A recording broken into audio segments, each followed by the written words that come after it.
And then it's without a chat. I'm assuming I have audio, and I didn't have my chat last time. So it's a brave assumption that my audio is even working. I guess I'll check it myself so I don't have to live in suspense. Oh, bro.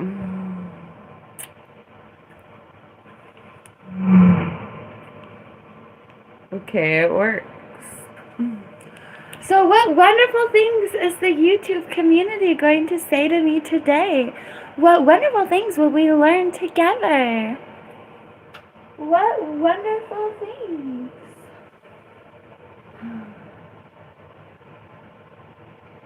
I know you're a Komodo dragon.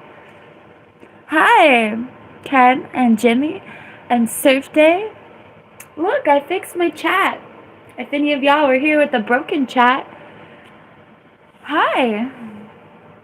I don't know why YouTube started doing that. Ha. I felt like it was my fault the first time, but you want to know what? I looked at the settings. You have to turn on the money button. You have to press the money button, right? I swear to God, the settings that I saw the first time this morning were a different menu. I was on a different menu. I don't know what the hell that was. Because the menu that I saw earlier said something about suggestions. There was a little suggestion toggle option. I remember that vividly. It was like, would you like suggestions for your live stream? And I'm like, no, I really don't. Is that what that stupid pop-up has been this whole time? It'll be like, why don't you ask your audience this question? And I'll be like, anyway, that option was on the screen earlier, and whatever menu I chose from just now didn't even have that option to turn off or not. So I don't know what the hell happened or what, like, am I getting stuck in some Langolier ass Twilight Zone when because I've never turned off, I didn't even know that you could turn off the chat, but I see the turn off the chat button now, but I never pressed it. So it's just like starting the live stream with no chat. I've done that twice in like a couple days. And I'm just like, the first time it freaked me out. The second time I didn't even notice, which is hilarious. I'm like literally sitting here singing. And then I'm like, wait, I'm by myself on the internet. Okay.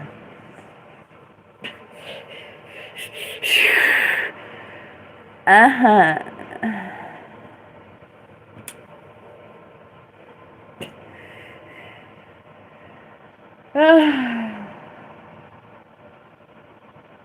The YouTube infrastructure has thrown me off artistically.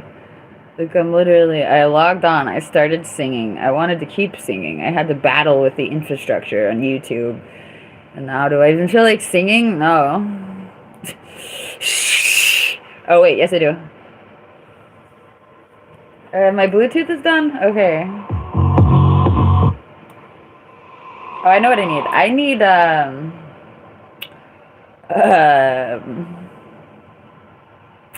I am raw dogging YouTube, which is not good. You need protection.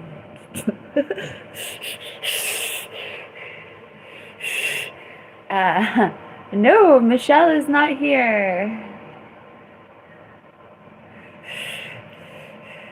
I hope she comes here. I hope she's doing well. Mm-hmm.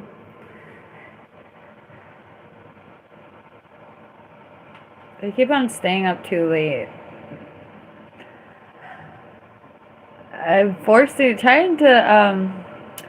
I'm trying to make myself do 200 hours of work, and I haven't been able to start that 200 hours of work in like 75 hours. I haven't been able to begin working at all. Oh, disparage me for being mentally ill. Please, I need that disparagement on top of the reality of mental illness. Please call me lazy.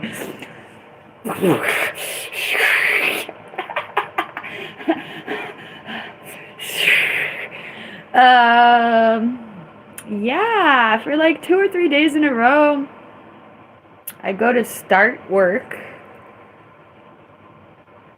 and I fall into a mental abyss. And this is what happens to lots of people. No, Carlos, I'm a homeless girl in America. I've been working very hard this year, though, and maybe eventually I can afford to live in my country. I don't know. We'll see. The cost of living keeps on skyrocketing. It's like trying to hit a moving platform that was always ridiculously high in the first place. I'm actually planning on moving. Hi, I'm making a movie right now. Hi, I'm in a video that you're watching. Dun dun dun dun dun. Oh yes. I really like the part where he said that he was so famous that he could grab women by the meow meow. That is something that I aspire to be. I hope that one day I'm so famous that I can grab them by the meow meow and they don't.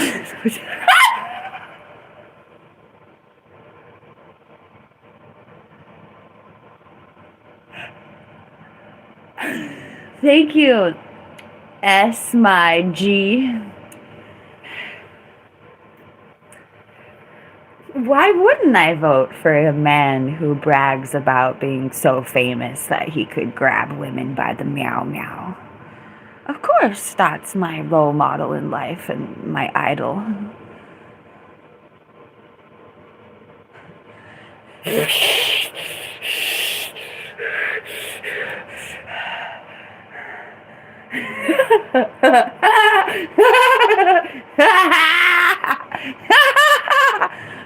What I love is that man got the evangelical vote.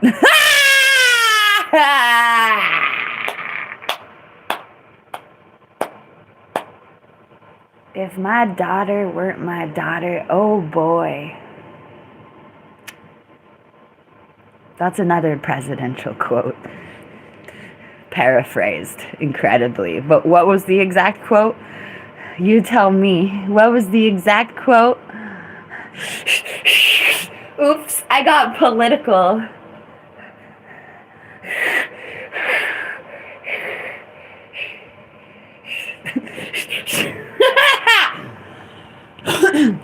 What was the exact presidential quote about his daughter? What did that man say that he would do to his daughter if he wasn't that woman's father? No, we're talking about a different quote, not the meow meow quote.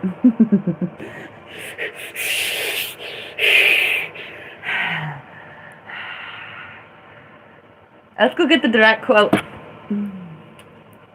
Was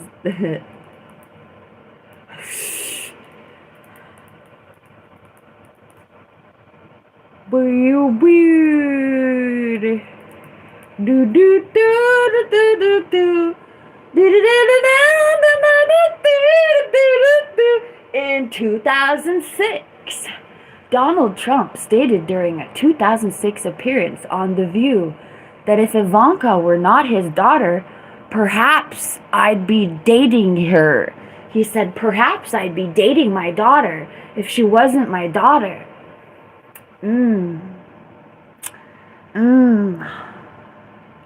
That's my president.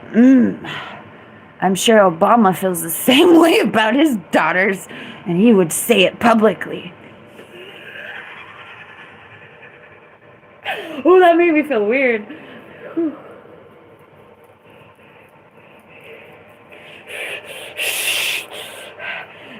Obama be like, Oh crap, I blocked his wife's name. Oh my god. Michelle. Oh, Michelle, if you weren't my wife and your daughters weren't my daughters, I'd be dating our daughters, Michelle.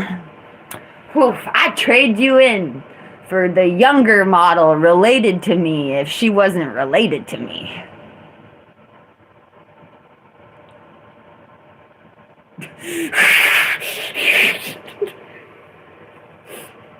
Of course, I'm just jealous that my dad doesn't love me that much. I'm sorry. I'm sorry. I'm sorry.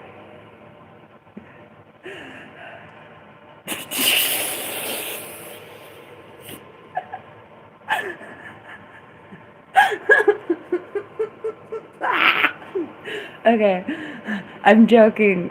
My dad loves me a very appropriate amount. And I just had to troll myself. Sometimes the onslaught of the internet trolls. If you can't beat them, then join them and be funnier than them.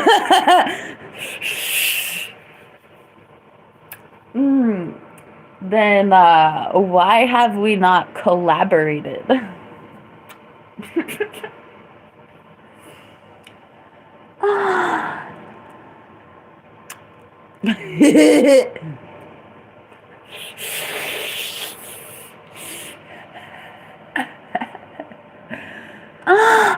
Yes, Matt! I really wanted to. I was about to. That's the next song I wanted to play was the Blue Cow Tea Party song.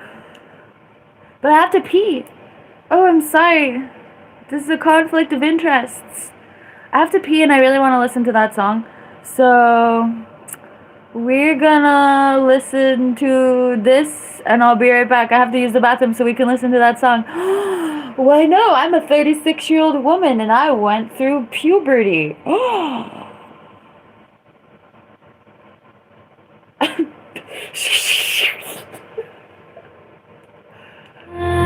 I'll be right back. Damn it, there's 100 people in my room. I don't want to leave you, but I have to pee.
Just like I waited for you. Before I knew you, I found myself waiting, waiting for you. I found myself waiting, waiting, waiting. Blue cow, you.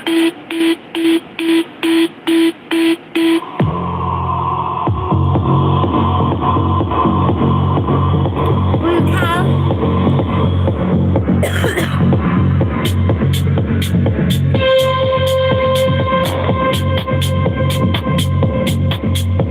I met a blue cow. She sat me down at a blue tea party. She fed me some blue cheese. She fed me some butterfly blue cheese tea at the blue tea party. She fed me some more blue cheese on top of a tart. Then asked me if I wasn't a cow, why I drink milk. She fed me some butterfly blue cheese tea at the blue tea party. She fed me some more blue cheese on top of a tart. Then asked me if I wasn't a cow, why I drink milk. Why do you drink milk if you are not a baby cow? Then she locked me in her blue barn.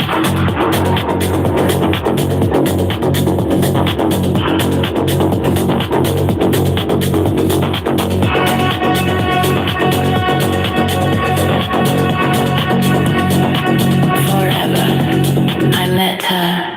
Blue cow, she sat me down at a blue tea party. She fed me some blue cheese, she fed me some butterfly blue cheese tea at the blue tea party. She fed me some more blue cheese on top of a tart. Then asked me if I wasn't a cow, why I drink milk.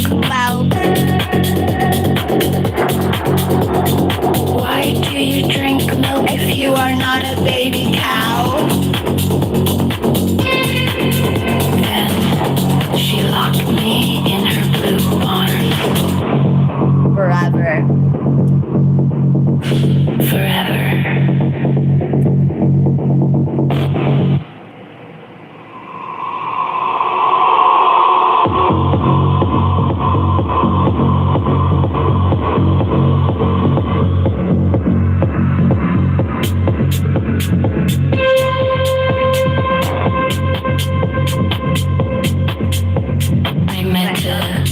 Blue cow, she sat me down at a blue tea party. She fed me some blue cheese, she fed me some butterfly blue cheese tea at the blue tea party. She fed me some more blue cheese on top of a tart. Then asked me if I wasn't a cow, why I drink milk. I don't know why the wording of my own damn song trips me up. If I wasn't a cow, why I drink milk. What? The blue tea party. She fed me some more blue cheese on top of a tart. Then asked me if I wasn't a cow, why I drink milk. Why do you drink milk if you are not a baby cow? Then she locked me in her blue barn. Forever.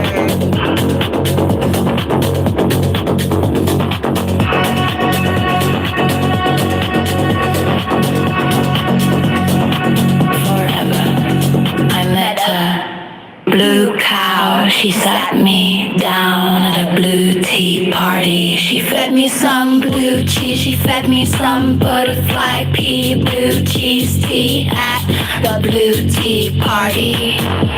She fed me some more blue cheese on top of a tart. Then asked me if I wasn't a cow, why I drink milk. Why do you drink milk if you are not a baby cow? Then she locked me in her blue barn. Forever.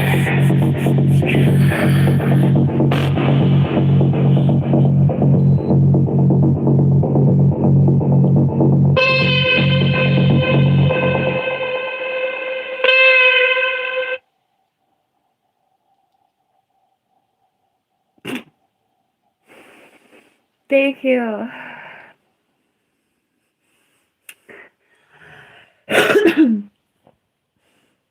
I need to mix that song properly.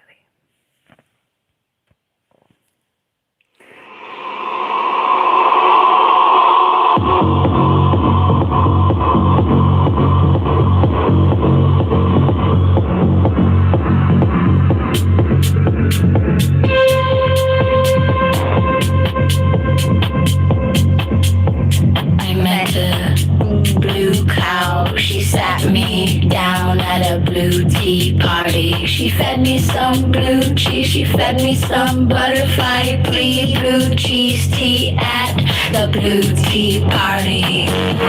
She fed me some more blue cheese on top of a tart. Then asked me if I wasn't a cow, why I drink milk. Why do you drink milk if you are not a baby cow? Then she locked me in her blue barn. Forever.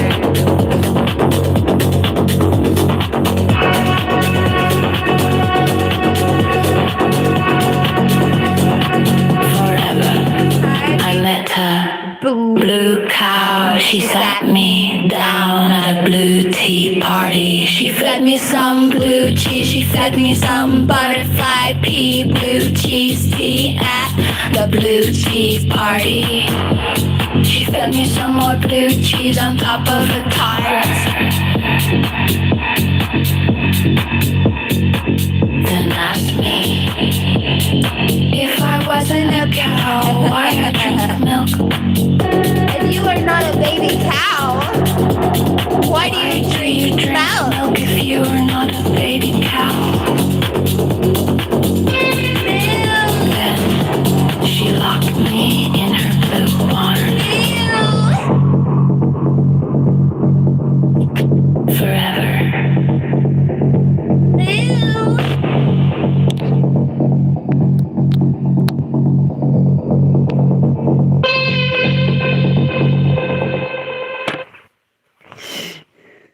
I met a blue cow. She fed me some blue cheese. She fed me some butterfly pea, blue cheese tea.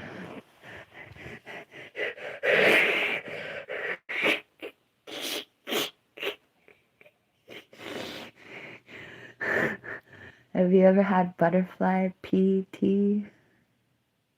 It's PEA. I don't know what it sounds like. I'm gonna grab the cow by the meow meow because I'm the best farmer ever.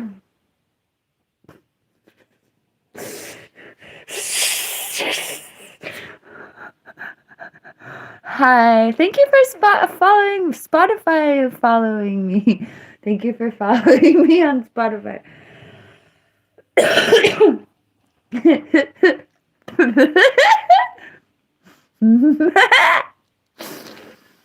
I've never played pickleball. I like organic healers though. Oh my god. So I wanna listen to this song. I'm sorry. Here we go.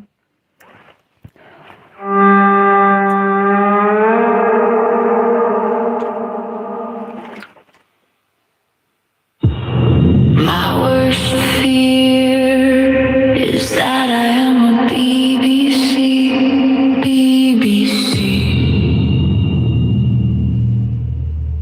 The biggest, the blackest clouds coming. The blackest clouds coming. BBC is my worst fear.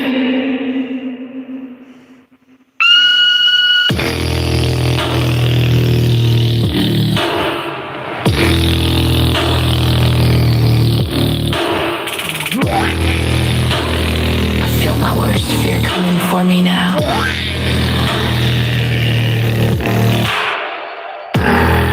My worst fear is big, black, big, big, big, black. Big, big, big, black. The blackest. Wow. Cloud. Enveloping. Coming to get me. Being me.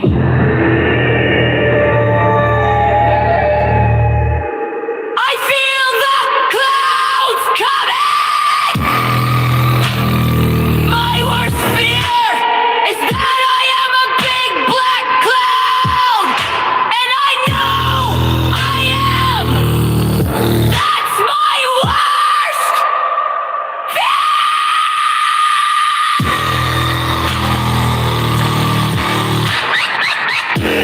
I feel the clouds coming! Please take it away! Please take it away! My worst fear. I'm my own worst fear. My worst fear is that I am a BBC. The biggest, the blackest. BBC is my worst fear. I feel the clouds coming.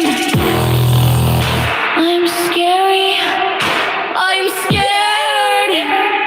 BBC!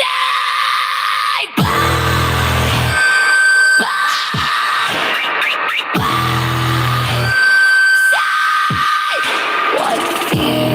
Scared with what fear? What fear?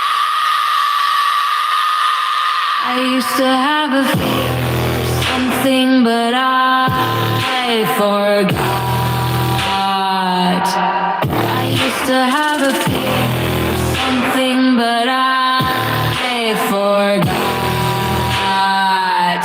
I used to have a fear of something, but I forgot. I used to have a fear of something, but I forgot.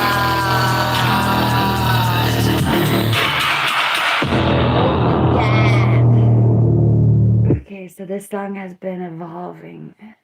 This song has been evolving for me spiritually. And it was written as an ode to someone. And it became something else for me. And then it became something else. And just now it became something else further. That song just now evoked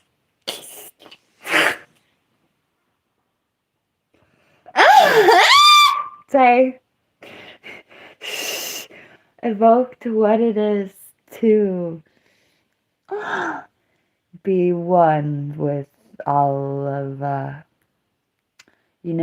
are some individuals in the world with blank on their hands, blank on their teeth, blank on their nails, blank all over them.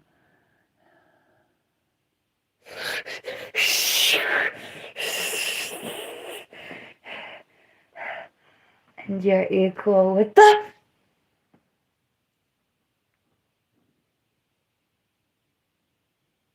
No, just equal. I meant one. Equality doesn't surprise me.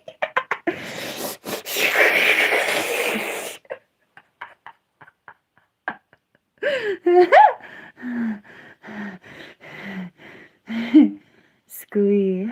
The DJ was casting magic spells. Anyway.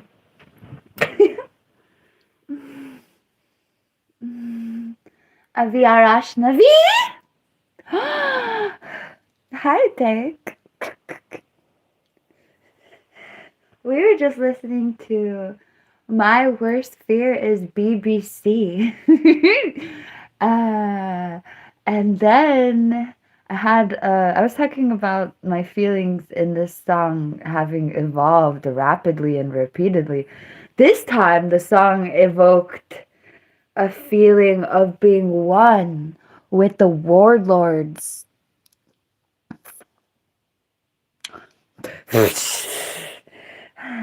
And it was interesting, like, whoops.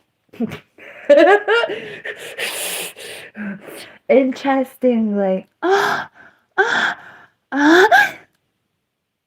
existing in the reality of the existence of, like, evil and ignorance, and that evil and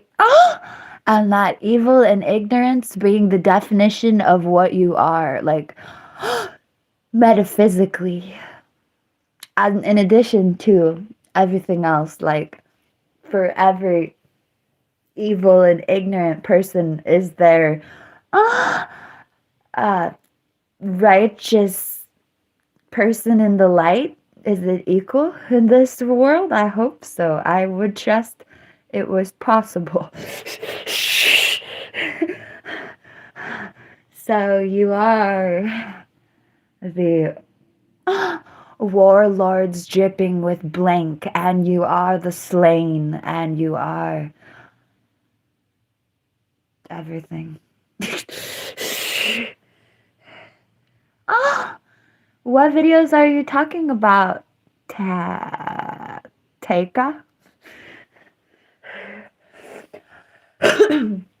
What do you mean by like this? Bye, Dick. I'll see you later. I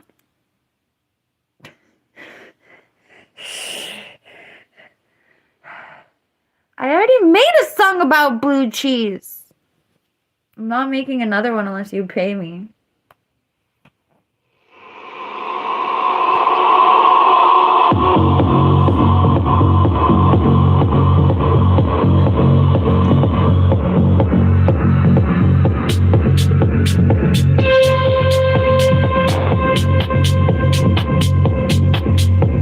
I met a blue cow. She sat me down at a blue tea party. She fed me some blue cheese. She fed me some butterfly blue cheese tea at the blue tea party. She fed me some more blue cheese on top of a tart. Then asked me if I wasn't a cow, why I drink milk. Why do you drink milk if you are not a baby cow? Then she locked me in her blue barn.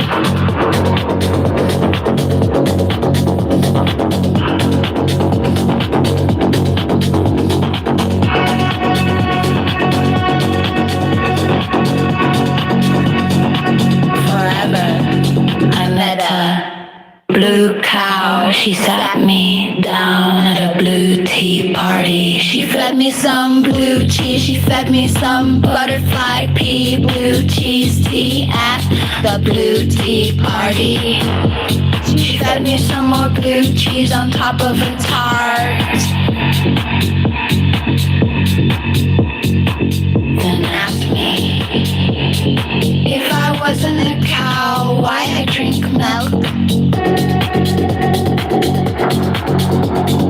Why do you drink milk if you are not a baby cow?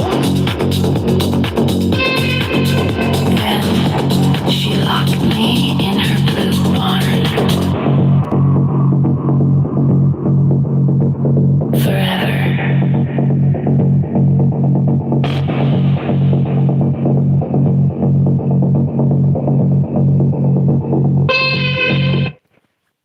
Can you imagine if there was like mammals who were even smarter and stronger than humans and they wanted to drink human milk?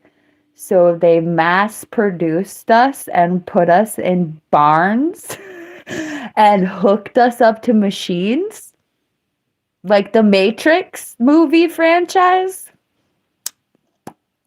Whoa.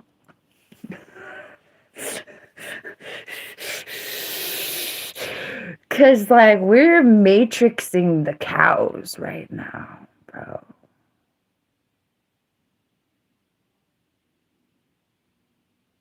The cows.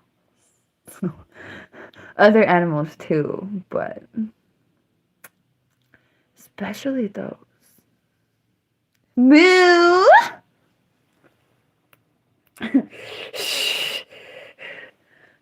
Avikara Ashnavi. Shout out to the wet nurses. Good looking out.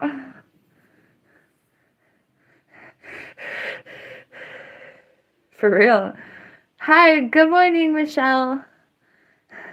We were listening to the Blue Cheese Blue Tea Party song. Yeah. Oh.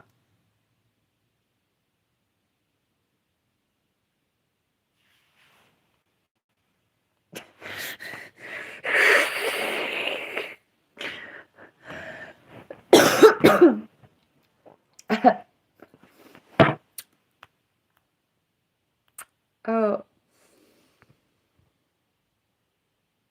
Oh.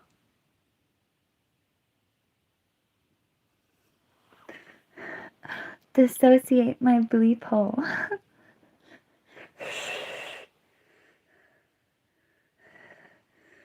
Uh-huh.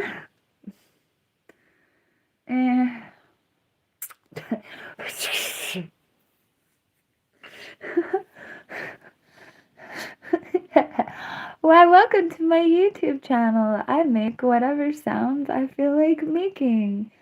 Tee-hee. Do you have a YouTube channel? Do you make noises on your YouTube channel? Hey, something that popped into my head is that, we're just making noises, right? Like, we're just like, caca, or woof, woof, woof, woof, woof, woof, woof, woof, woof, woof. Except we got like this like higher mind and we attached meaning to the words.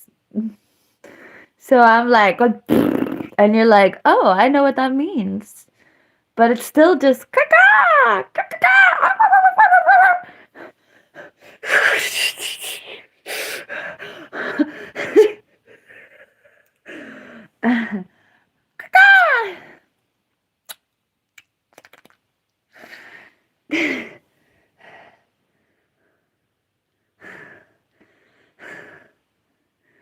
oh no.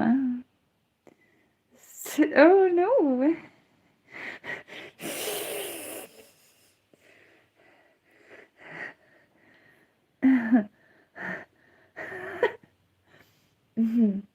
Well,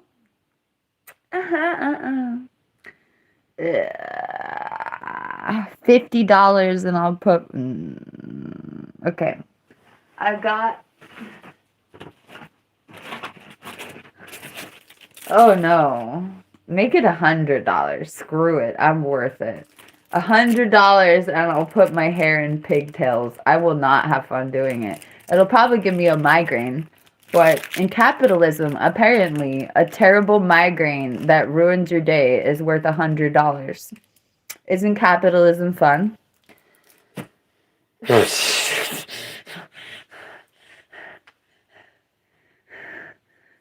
There, I put my hair up. Oh, it lasted very short. Still $100. I'm not playing. What's worth giving me a terrible headache? I get a headache just thinking about putting my hair up, bro. I got issues.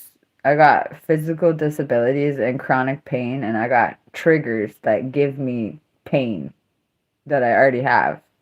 Just makes my chronic pain worse.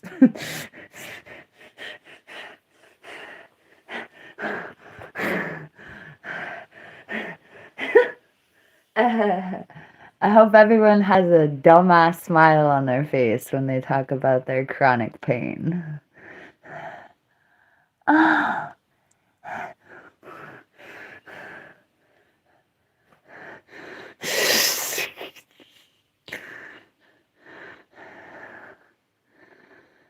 Shout out to everyone who has chronic pain. Shout out to everyone who doesn't have chronic pain. And shout out to the people who don't have chronic pain and who cannot contemplate what other people who are always in pain even feel like, or like gasp. Shout out to everyone who is so ableist that they could never imagine being disabled. Yep, Michelle. Most people I know do things to cause their chronic pain. Myself included, I guess. There's always something more you can do, in my opinion. Like physical training and exercise. And physical training and exercise. Thank you, Stay Lit, for the treat. Arf!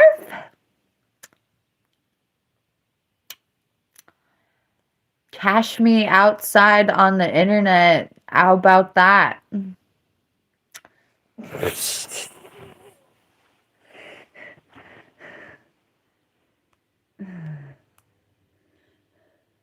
Yep.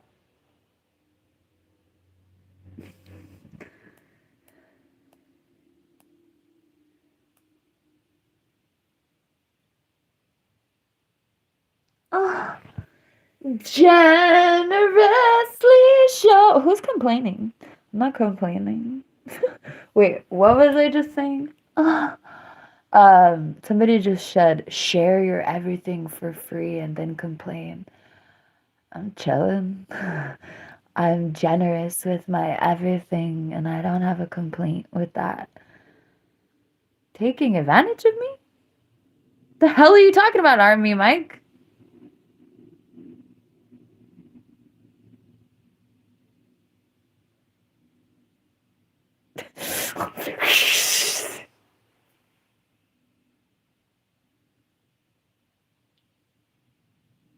I don't even remember the last time I felt take. Oh, yeah, I do.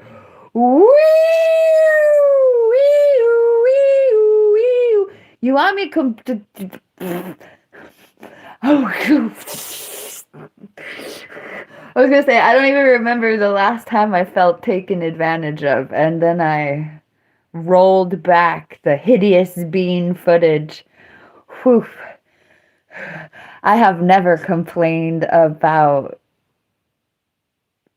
in my like even when I was complaining about somebody doing something negative to me on my YouTube channel, aka I do have a video where I complain about one of my exes cheating on me, but he didn't take advantage of me.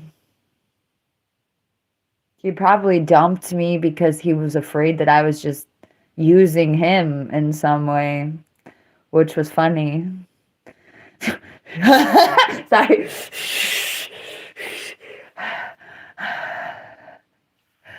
Yeah, this dude thought I would.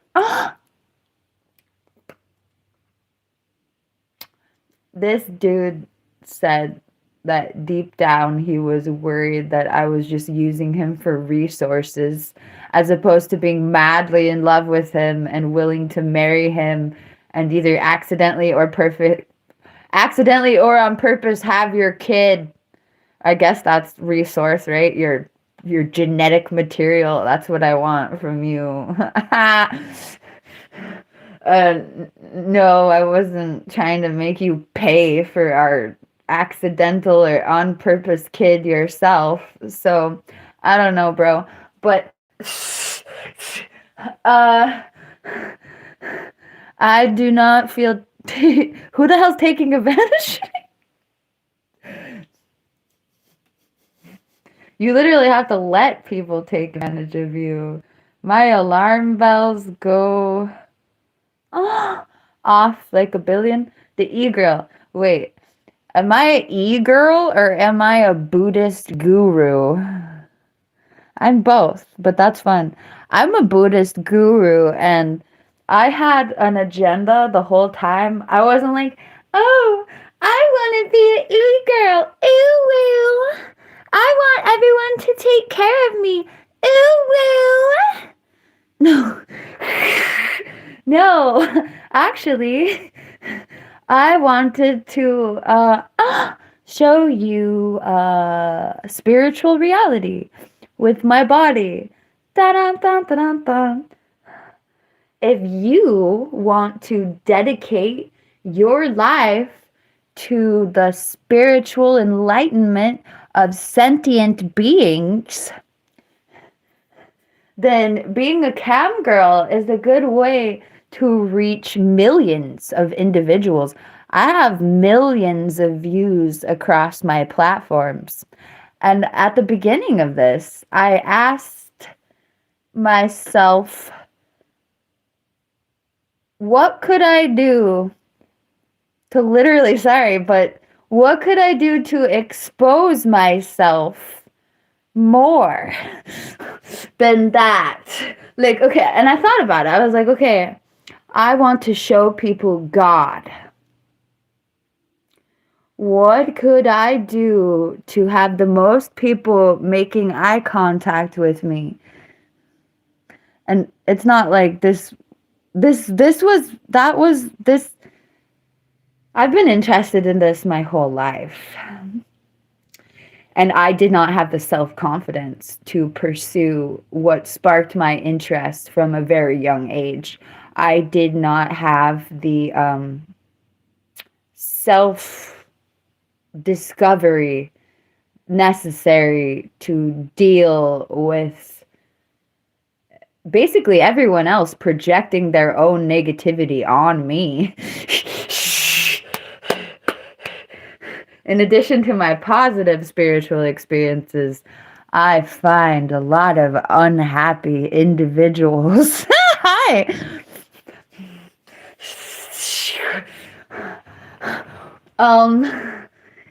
So you're asking me, do I suggest young girls become internet celebrities? Absolutely not.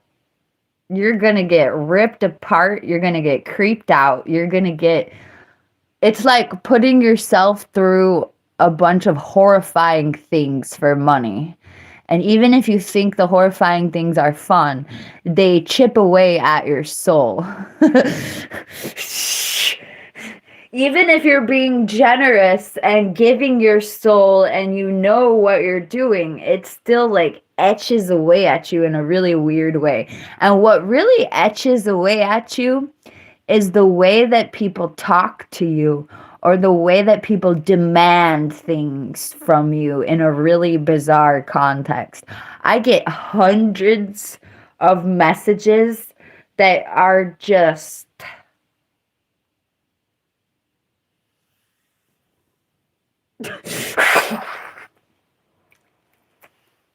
do I think any person or woman should put themselves through that? But if you're a Buddhist guru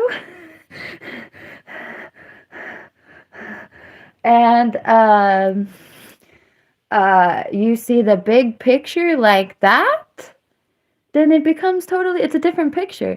You're not just exposing yourself to a bunch of people, you're showing a bunch of people God. And what they give you back is fun.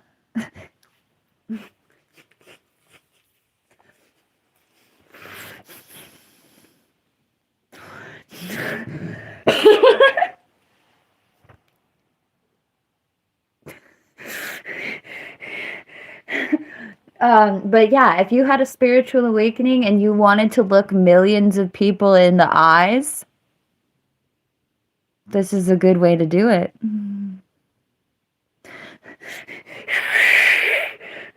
But unless you have some motivation, unless you have some like God-given plan or something,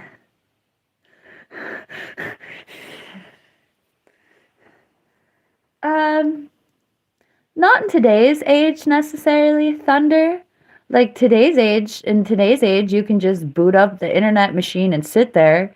And if you do it for enough years, you'll gain enough, whatever you want to call fame. I get recognized. Is that good? Is that is that the life goal? I don't know. Yeah, I view myself of more of an icon than a cam girl, or like I'm a hair activist.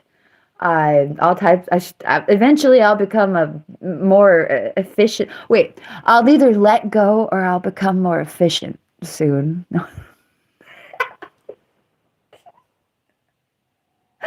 I'll either let go of all those earthly fetters and relinquish myself of the desire to anything, or I'll be more efficient.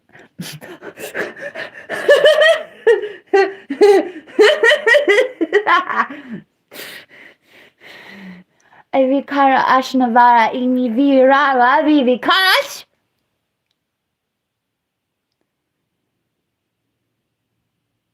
Your condemnation, your damnation of those who you would decree gooner or not, like, you're judging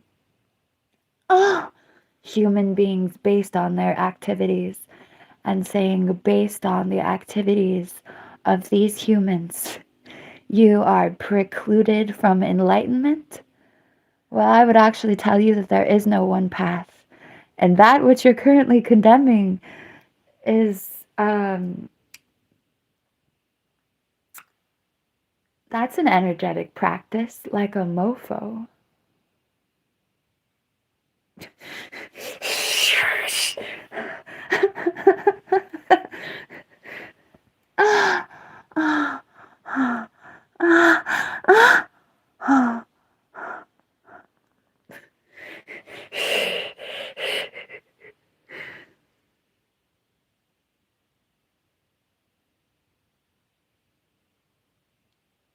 Alphaba got issues, but Alphaba went all EG with it. No offense, accusations aside.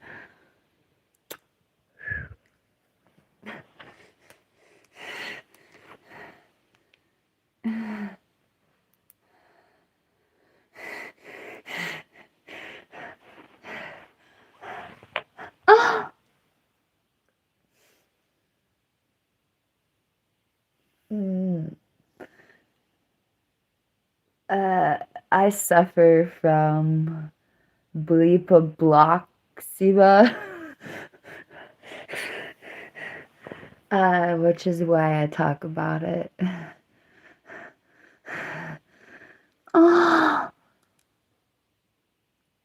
She, it's none of my business, and it's none of your business, but how are we gonna save everybody from this business if we don't talk about this business? I don't know. But I almost think it's like, rooted in some mammalian feeling. You know how dolphins save each other from drowning? I don't know if you knew this, but sometimes dolphins save each other from drowning. I feel like that's the same instinct humans have when they see other people going down for the count.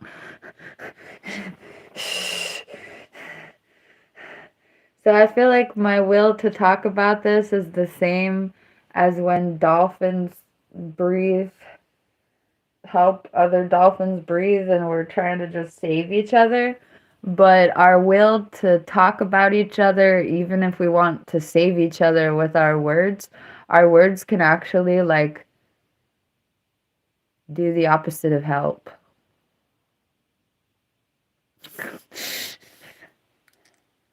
Also, she wants to scare you with her collarbone. She is one of the body checkiest mofos I've ever met.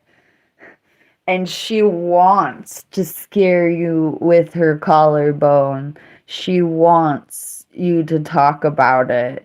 So, in addition to you talking about it being something that she can't handle, she also not just can't handle. Nobody can handle that. Nobody can handle that. It's not handleable. But anyway, I have never seen a more body checky mofo. Except for maybe EG. Sorry, I'm laughing.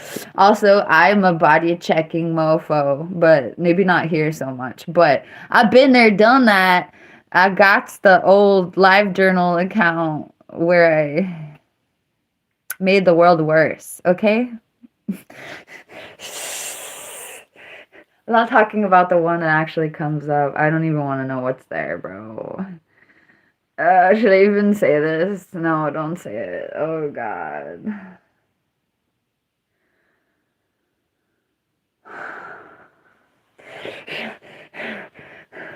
Nobody has old live journals live still. Nobody can't read their old live journals because they hate their life so much they can't even see what was there. Oh no, I don't hate my life. I can't.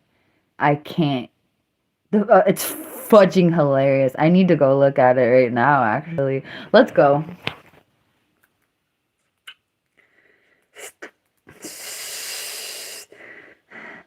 If I no, oh my God.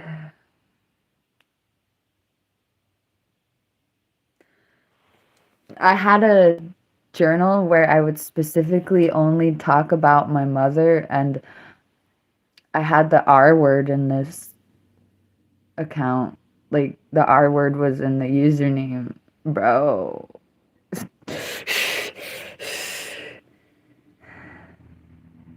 Wait, does it not have anything? Does it have an archive?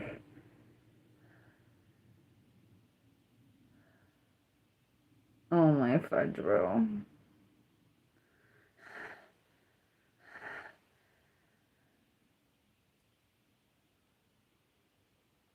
Wait. Wait. Are you telling me?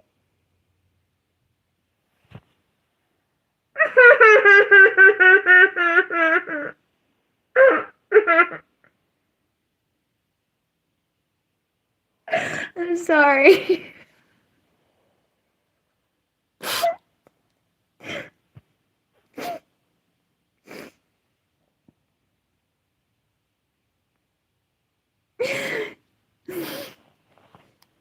I think I just found my photo bucket, and um I started crying because the first post in this journal is from November 25th, 2000. And I I I can't possibly contemplate that I started this journal when I was 11, or we're talking about 10 years old. That's what wait, am I tripping?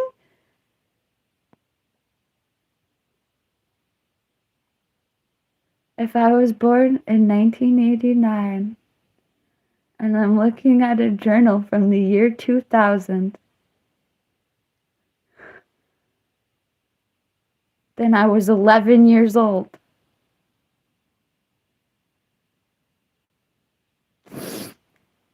Also, I've been listening to Bill Callahan since I was 11. I have Bill Callahan art that I made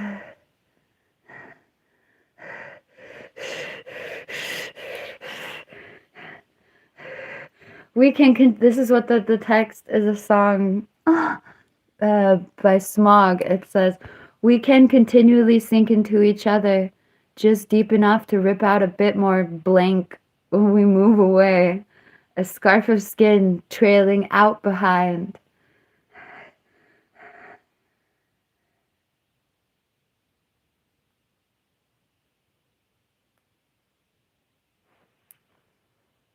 Oh my God.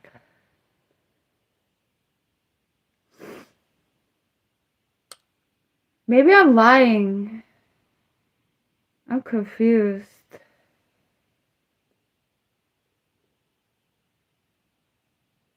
Wait, how? So there, I don't know. Maybe that was a back post. I'm so confused.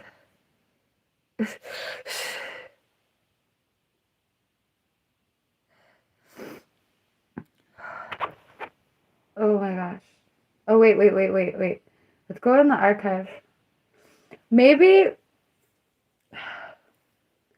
Oh, I know what happened. Okay. Oh, wait. Okay. I'm not understanding the archive right. Sorry. I keep on going from 2006. Okay. Maybe it wasn't. I'm so freaking confused right now. Because there's one post from 2020.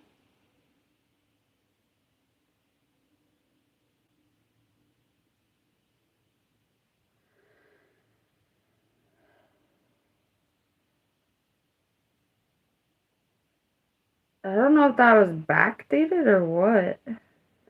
I started to think I cried for nothing, but it's okay. I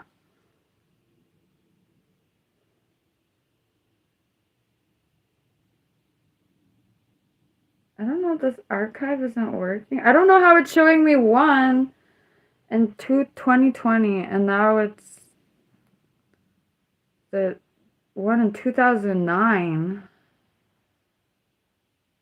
In 2009, I would be like a teenager, I think. I don't know, bro. So this is freaking. There's seven. It says there's 700 entries. Why can I not just read the journal? Okay, here it is.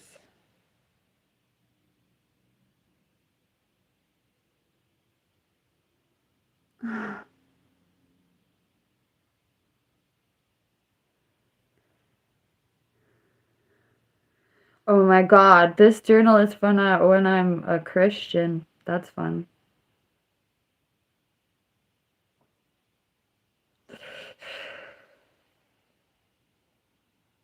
Okay, now I'm reading journal entries from when I was 19. I don't know when this journal started. Oh God. This is oh God. I'm talking about food because I was obsessed.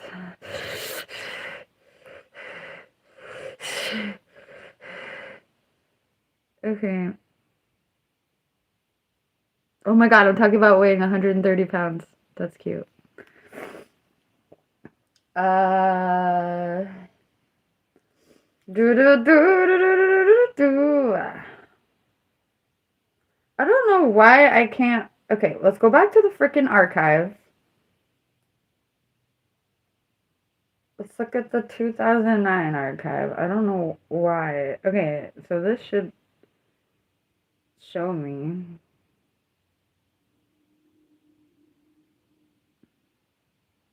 Oh God.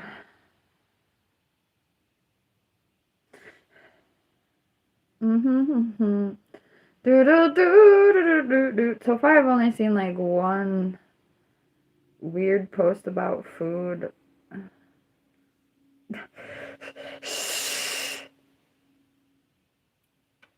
Whoa, what is this?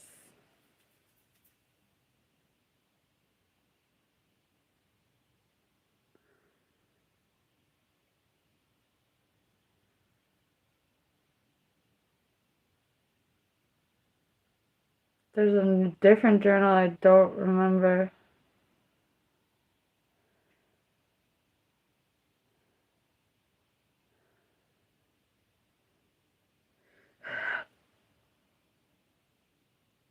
Ah,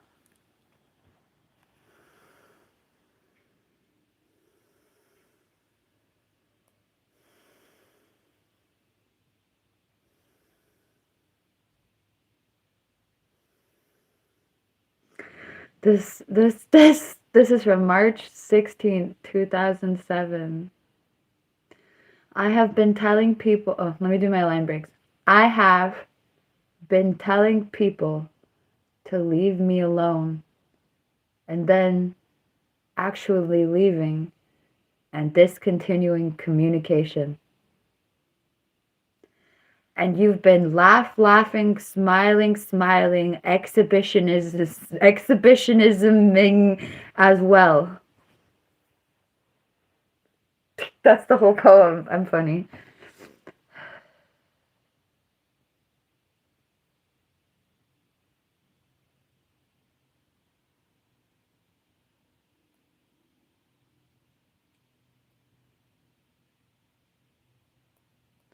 This song is about cleaning. This poem's about cleaning a bathroom. I'm fun.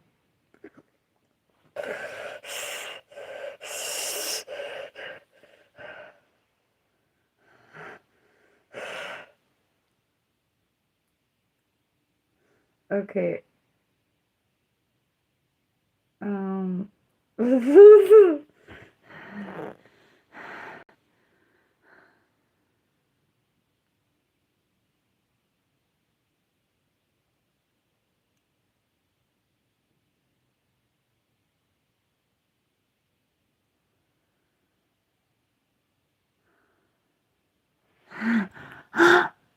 Sorry.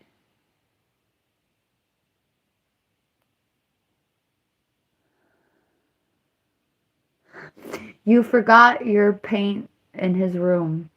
You tear your canvases for fun. Anyway.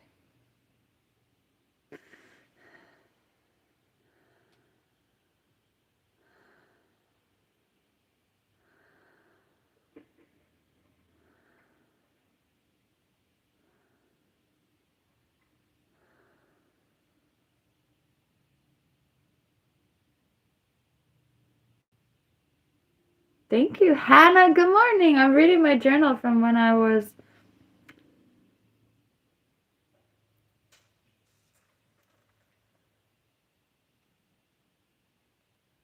I'm reading a journal entry from when I was a teenager.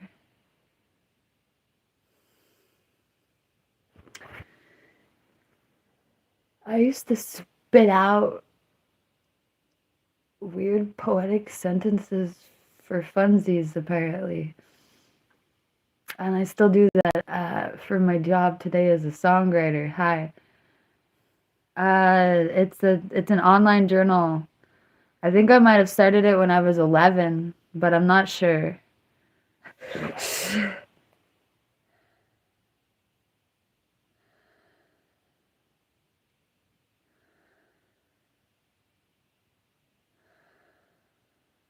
It's funny, I'm talking about smoking weed in a way that I wouldn't even talk about today. That's cute.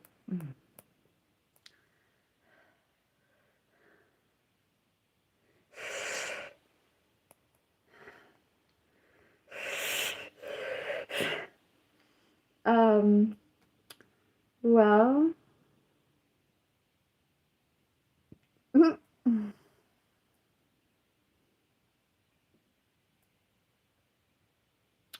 feel like I should try to get into my Photoshop account now.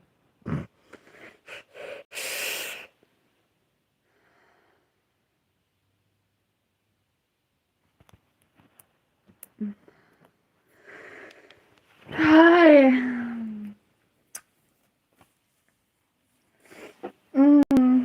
Oh my god. It's hot. Mm. Hi.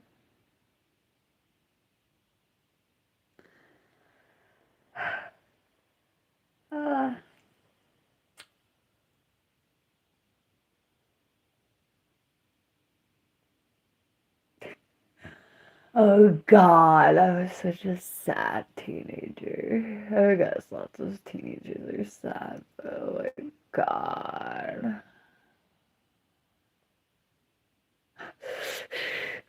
Ah, let's go get my real poetry.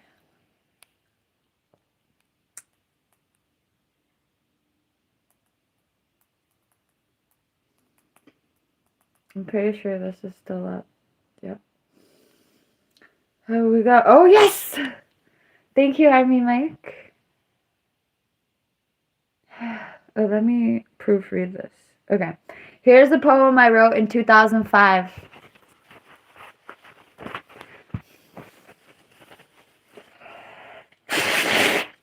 I wasn't blowing my nose.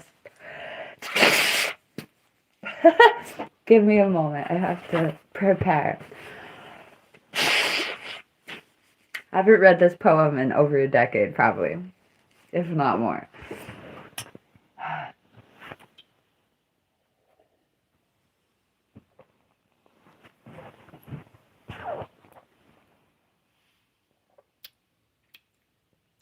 The damaged teacup spent the night in a woeful state of disrepair, while the bent teaspoon mourned his deformed loneliness. Forlorn in their respectable trash-heap homes, by divine chance, in the pale morning, a girl happened upon them, fingertips soiled. Tenderly she lifted them both from their seemingly eternal graves into her warm pocket, and to her home they traveled, until the evening sun was setting reluctantly on its heavily trodden path. I said that wrong. And to her home they traveled, until the evening sun was setting reluctantly on its heavily trodden path. Into the night the girl's molded bedroom was alive, with enchanted clinkings of our blemished couple. The damaged teacup gleefully shined, as the the bent teaspoon... Wait, I fudged. The damaged teacup gleefully shined, as the bent teaspoon swirled her sugar about, tea spilling over her side, their careless gasps thrown into the midnight air. How beautiful is fate! Amusement played on their faces. Such a happiness chronologically ordered after such displays of an unhappiness, nothing short of a miracle. Gently they calmed themselves from love-struck excitement into a sweet, sticky slumber, the bent teaspoon's handle lovingly dipping into the damaged teacup's fractures.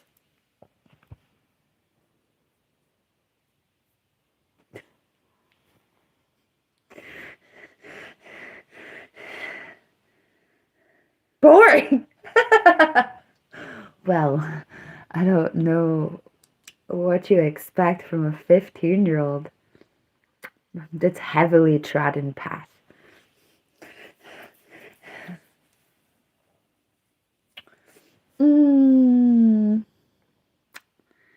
You know, my first instinct was that I didn't want to give AI my poem, but screw it.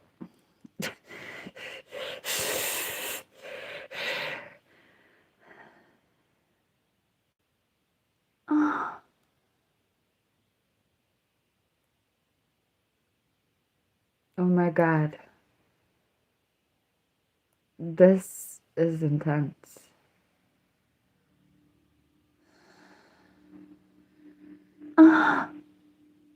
Whoops.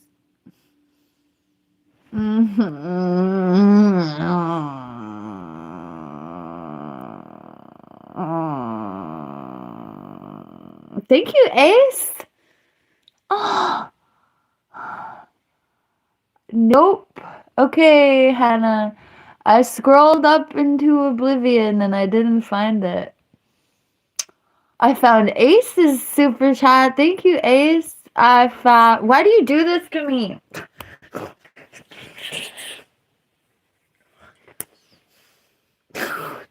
Just say you could tell me that I missed your message. I value you telling me that I'm not paying enough close attention. However, when you sent me on a wild goose chase for the last thing you said, I accidentally just scratched my ear because I got frustrated. You're like, scroll up. Like, you failed at life. Your cognitive ability failed you. Scroll up to see where you cognitively failed. And I scroll up and I'm just like, ah!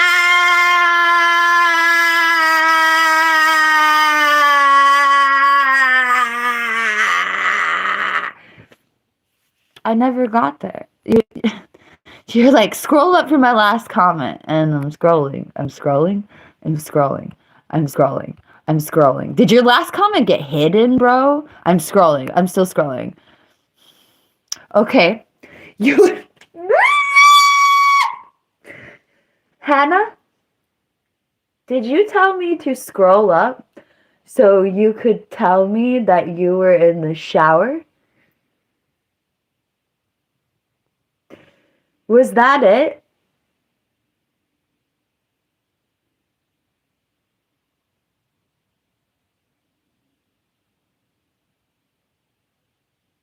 I'm PMSing because I have a lot less patience than usual. I was like, the depth of my reaction to this leads me to believe that I am in the menstrual part of my menstrual cycle that makes me flip the F out. That's fun. That's a good thing to realize, right? Yay.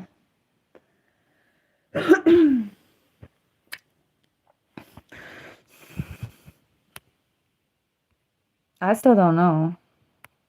Is that what you meant? I'm still tripping.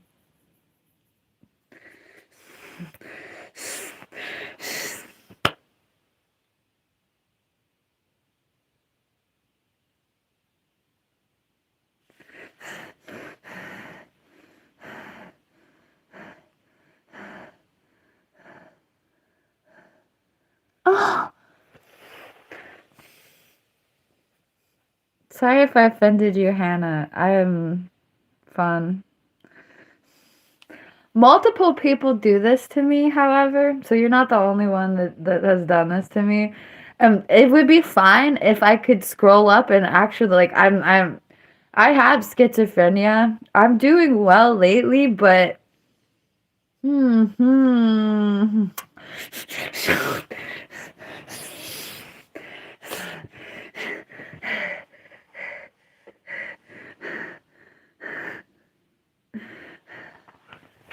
should we give the AI my See, the funny part about this is that I feel funny giving AI my song, but like anybody could do this to me. So the fact that I'm vulnerable, even if I don't do what I just did, oh, like I might as well do it.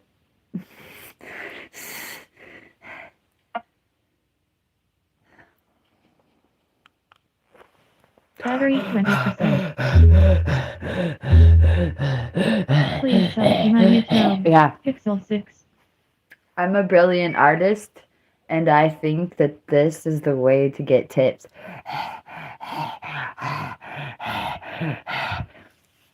And I want to talk about the way that I breathe all the time. So this is just an act.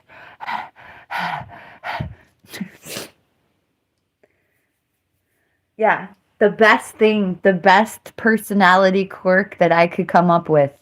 I was thinking out a character, right? And the best thing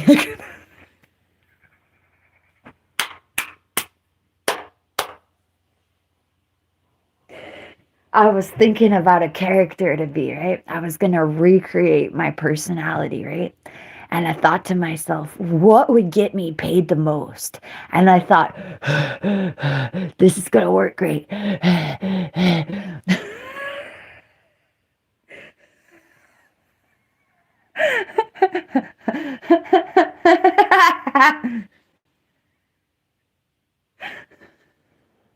Why don't I just breathe really heavily? Ha ha ha, that's so funny. I'm gonna do it just to be funny.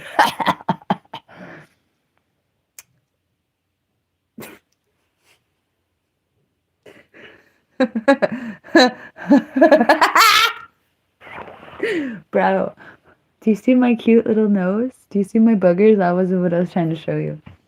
Okay, let's try that again.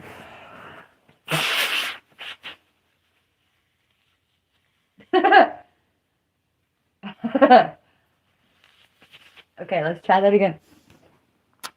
You see this cute little nose? No offense to people who have large noses. That's cute. In fact, shout out to everyone that has a big ass nose that actually works. Because this cosmetically pleasing event over here doesn't properly work. And I actually never really knew that until I had to deal with y'all talking about how I breathe. I never really noticed or like who's gonna tell me what. Also, like welcome to like I know. Okay, so here's the thing that context clues. Right, I sleep like this, so there must be a reason I sleep like. I have small nostrils that don't even function in the way that they're supposed to.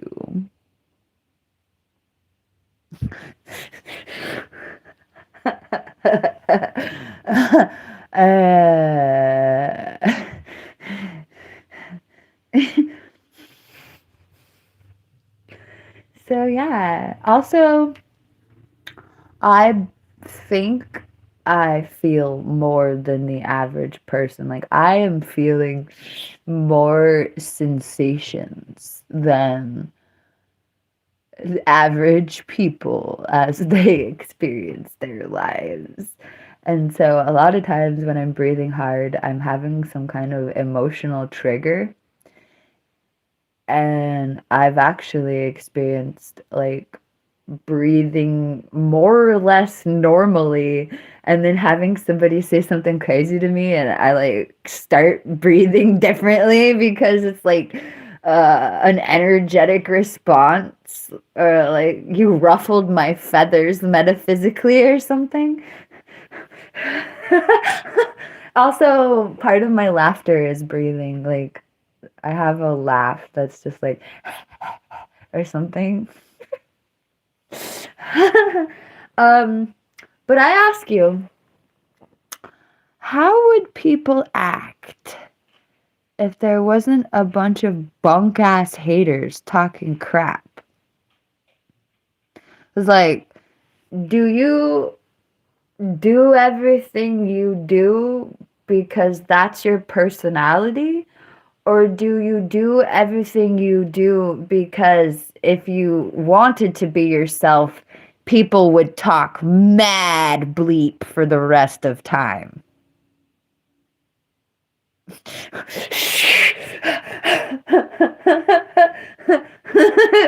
So, for instance, I was teased. Like one of my closest relatives is my peer, not like a parent or anything. One of my closest friends, not my one of my closest relatives, like mocked the way that I laughed when I was in my early 20s or something like that. And I remember feeling this feeling like I have the choice to either keep my laugh or I can modify it for a hating mother bleeper. Like, you tell me, the way that you laugh is embarrassing. Well, then get lost. And I'm going to sit here laughing.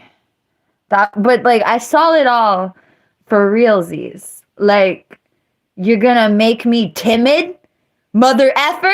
You're going to make me timid? No, you're not.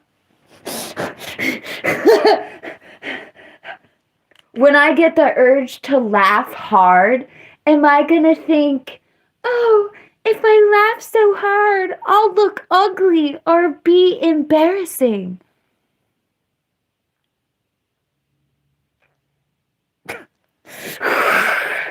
Ah ha ha! Ah ha ha ha ha!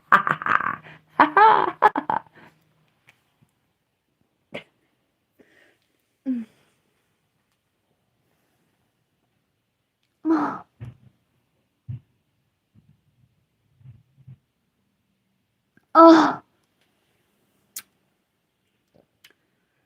Honestly, the person that I'm talking about talking bleep to me has so much self-hatred, no offense, that any negative thing that person has to say to me as an adult woman,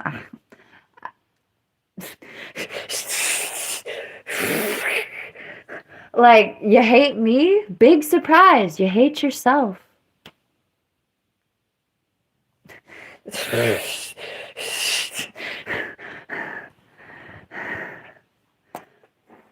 Uh, nah, when that person's next to me, they respect me. Or, like, I don't give them the chance to disrespect me, honestly. Period. But, they don't view me as embarrassing. They view me as, like, the one that made it out alive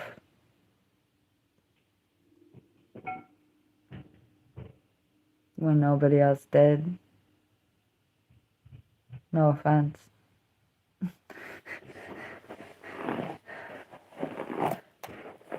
Not trying to be condescending and say that my life is better than theirs at all. I'm just saying they didn't uh,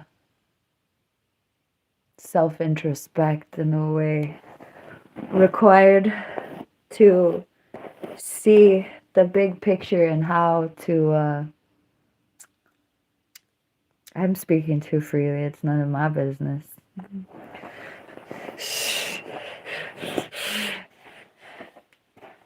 That's it. That's how families dissolve. It goes from being that's my brother to that's none of my business in real time. And I'm not talking about my brother, but I'm talking about my family.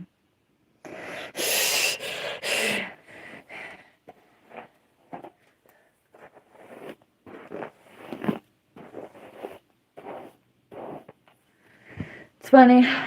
I've been through a giant spectrum of emotion when I think about the person that I'm talking about.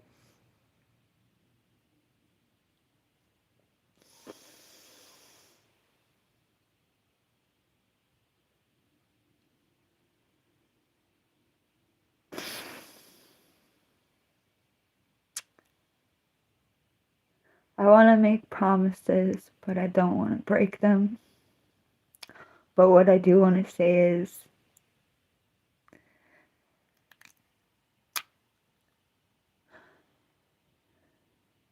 there's nothing that I want. On a fun, I don't have the balls to try to save the person I'm talking about. I don't have the financial stability to allow this person. See, there's two things. I don't have the financial stability to just take them out of the situation that they're in. But it's more like I don't have the balls to try to trust them. And I know that even trying to trust them.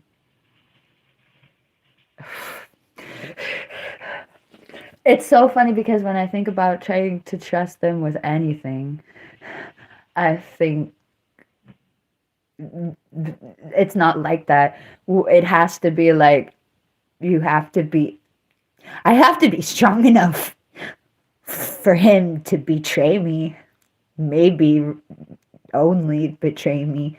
And I have never been strong enough for that, ever.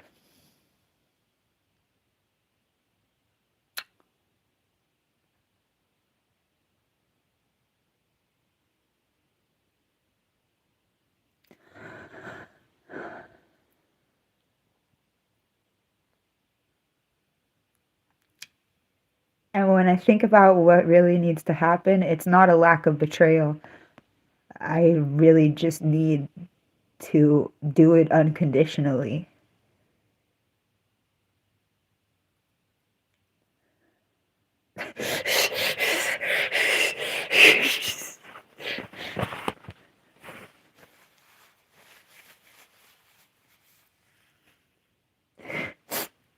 There was this one moment,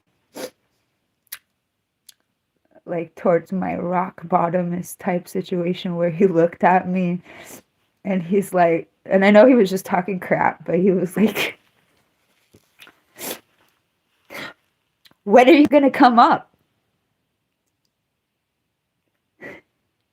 He was like, basically, I saw you on a downward spiral.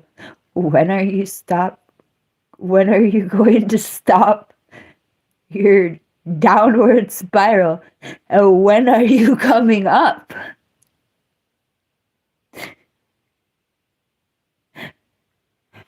And it stuck with me so hard. It really did, but it was more like he had faith in me or something. Like I wasn't, like I could go somewhere else and be something else and he couldn't. Or like he saw me and he knew I could do something else, but he didn't think he could.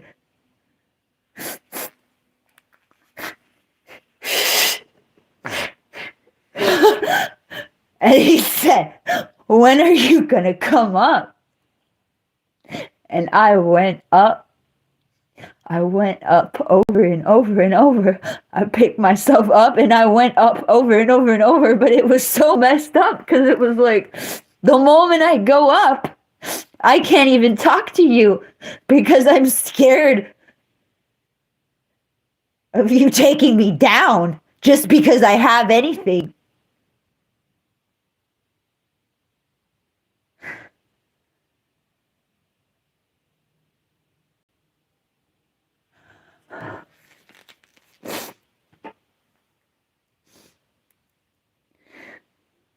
One time I saved us. I don't even want to tell. We didn't really travel like this because it wasn't good. Thank you, Ace. One time we messed up and we got stranded. We weren't even in the city that we lived in anymore. We were in like a rural area. And we were screwed. Let me tell you. We were stranded. We had no cell phone.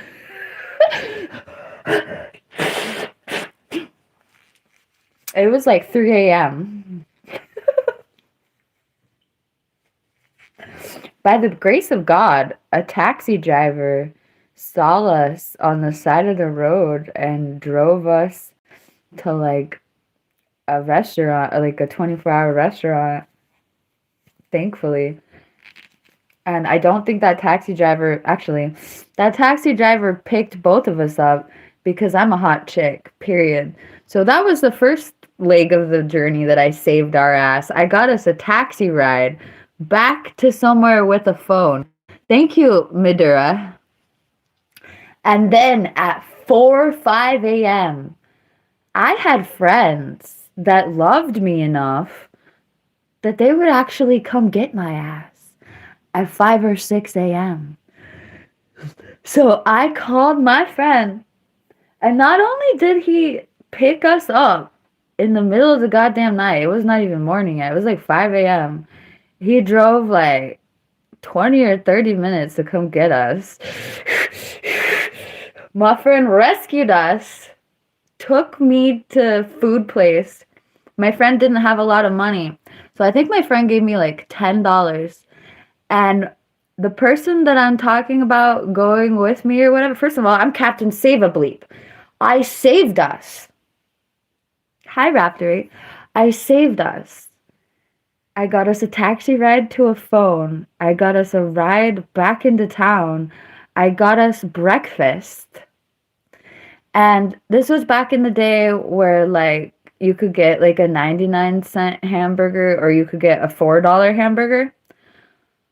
The person that I'm talking about being with was so freaking ungrateful and so psychotic and so self-centered and so out of touch that I wanted to get him a $1 burger and I wanted to get myself a $4 burger. because I was Captain Save a Bleep. I just got us a ride. I just got us food. I got us 2 rides. I got us food. We didn't even have to wait. And I'm going to get a special burger, and you're going to get a $1 burger, and you're going to, I would assume you would be grateful, right? He threw a fit that he couldn't get an expensive burger too.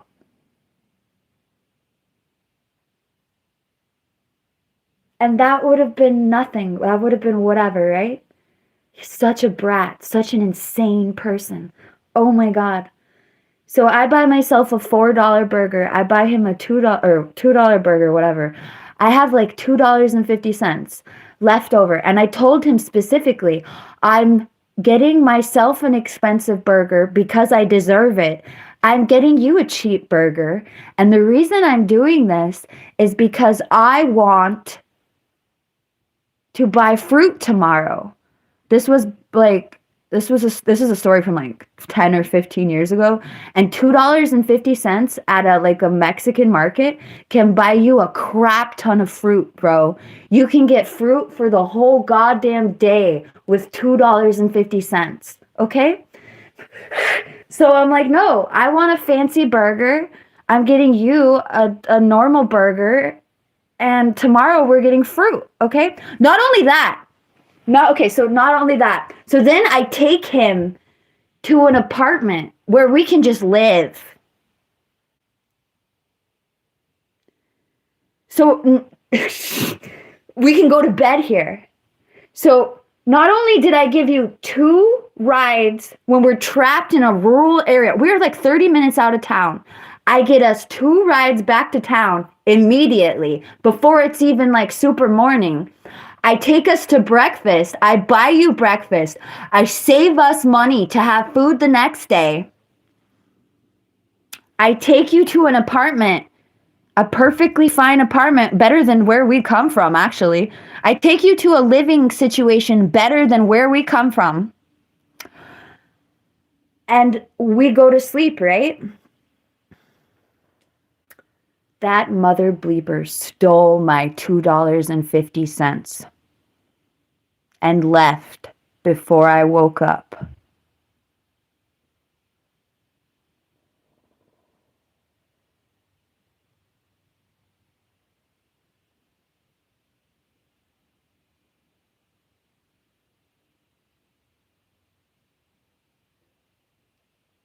And I wish I could say that was the worst thing he did to me, because it wasn't.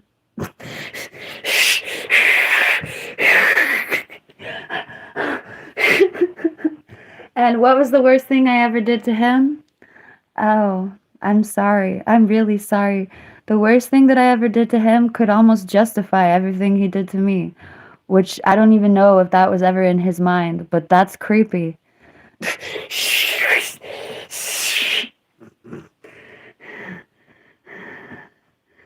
It was funny though. I was like, oh, eventually, like, no, I didn't, Pippi. Eventually, I realized the only way to show him what he was doing to other people was to just cutthroat bleep him like he cutthroat bleeped everyone else in his life. He definitely learned that the one person you don't want to bleep with in your life is... It's so funny that I don't think his mother ever retaliated like this. He used to steal from his mother all the time, and it made me sick. Anyway, I don't remember his mother ever punking the hell out of him like I began punking the hell out of him. But at some point I was like, you want to be a cutthroat, strong-arm mother effer? I'll show you what that feels like every day of your life. It was just like... And then he got scared of me eventually. My favorite memory was one day I came home and there was something on the front porch that wasn't supposed to be there. It's legal now, but it wasn't legal then, I don't think. Or like, I don't know how long ago it was. But besides it being legal or not, it was certainly not allowed with our not allowed on the property. The owners of the property specifically said this is not allowed.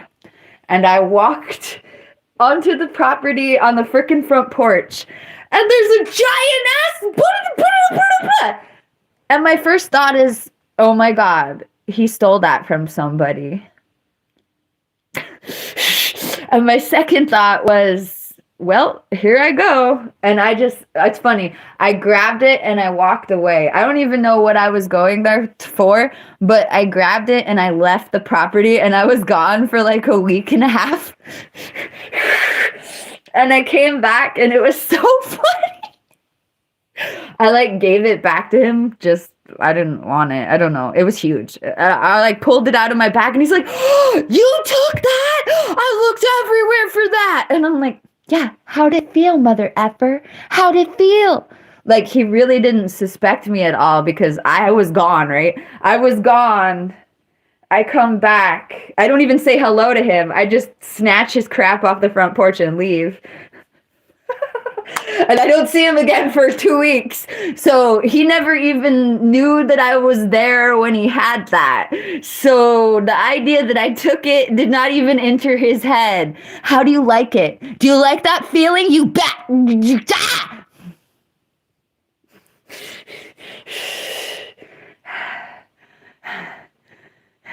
This was not my boyfriend.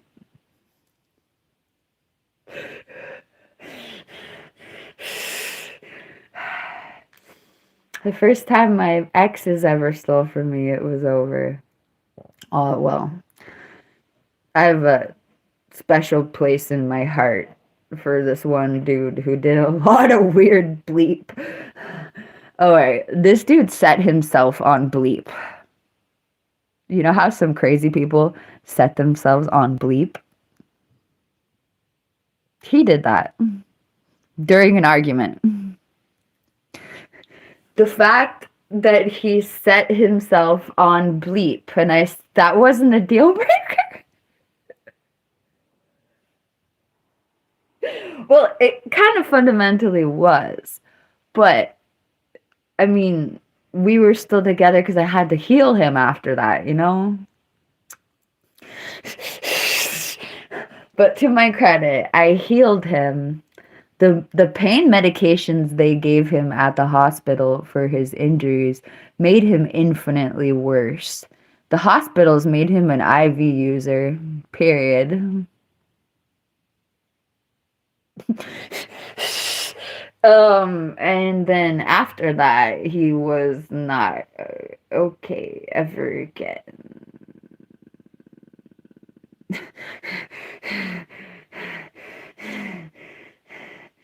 But I healed him because it was a life or death situation.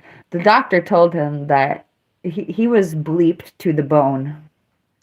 He was bleeped to the bone all over his legs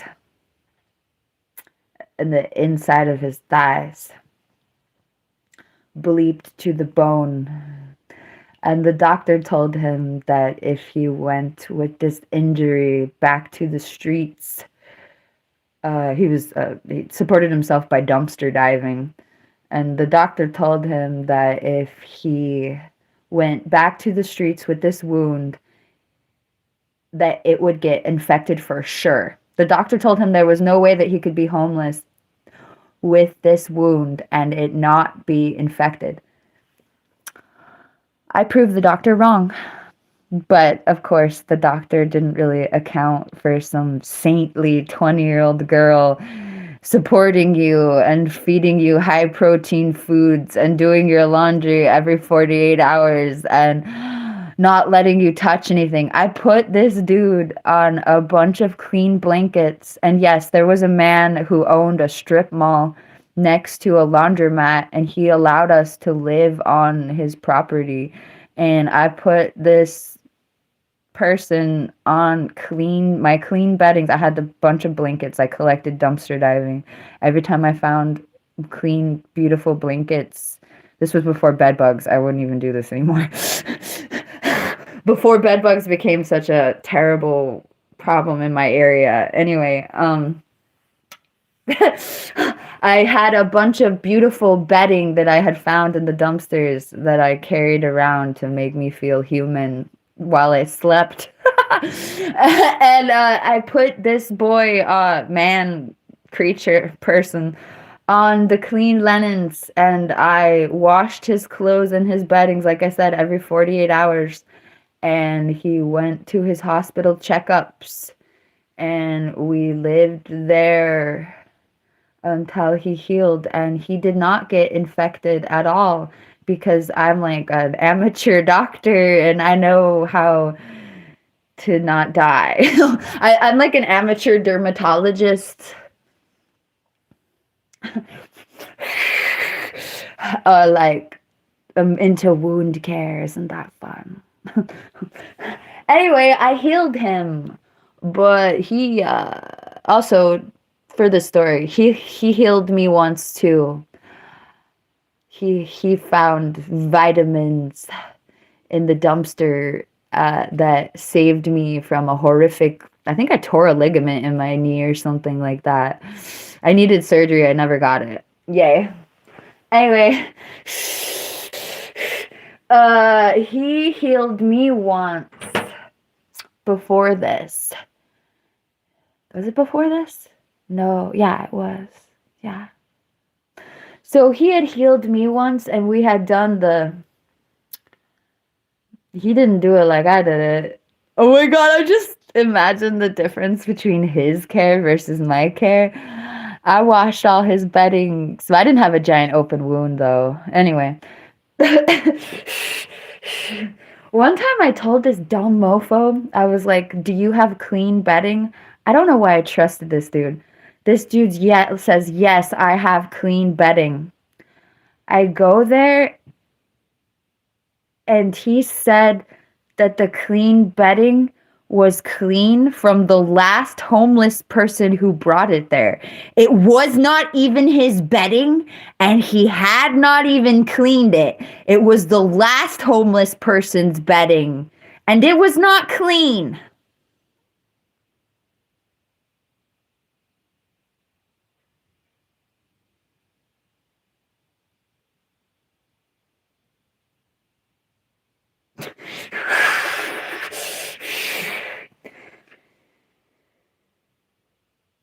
If you're a homeless person and you want to get laid, I suggest that you have a clean blanket that you cleaned yourself. Otherwise, go bleep yourself for the love of God.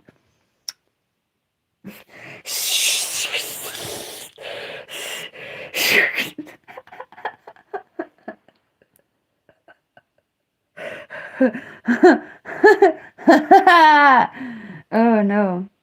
So anyway, I healed him,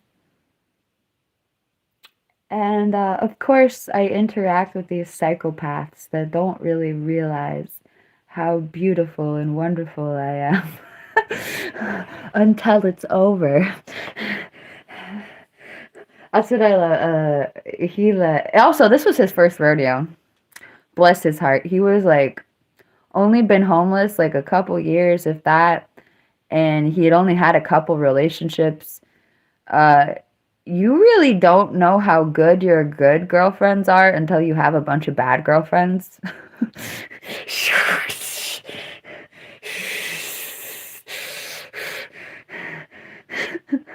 So sure, I saw him a couple months later, and they always do the same thing. They're like, "Hey, I never noticed how wonderful our relationship was. I never noticed how awesome it was that you just wanted to be with me forever and eat food. I didn't know how great it was that you wanted to follow me for the rest of my life and feed me. Lots of things, but food in particular." He's like, I never I never noticed how down you were. Yeah, mother effer, I'm down to live in a tent with you for the rest of your life. I'm chilling. You didn't respect that? I am down to push a shopping cart. I have my live stream glitch, but yeah. I never noticed how down you were. Yeah, how down you were to push a shopping cart in a circle for the rest of your life with me. Ah! Hey, you were really, really into me. And I didn't respect that during our relationship. I'm sorry. I'm like,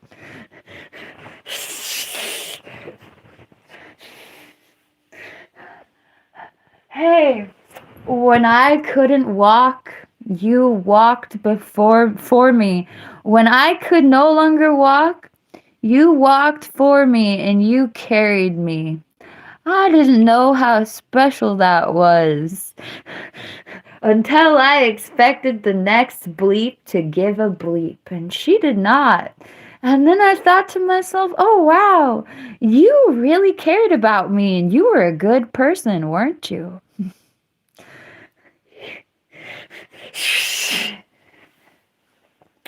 I'm talking about my homeless ex-boyfriend who set himself on bleep.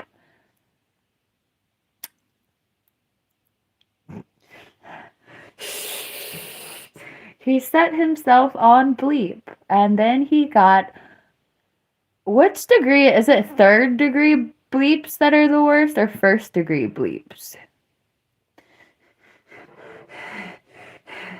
He had the worst degree bleeps to the bone. Third degree bleeps to the bone.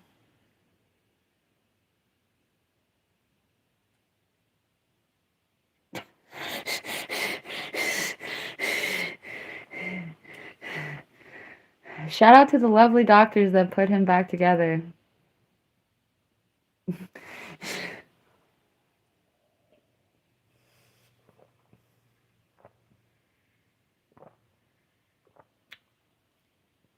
He did it to hurt me. I dare say he accomplished his goal.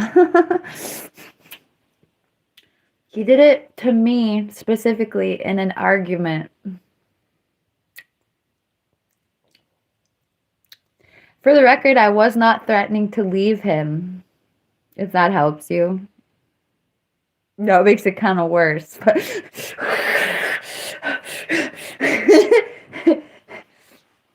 I was not threatening to leave him. Oh.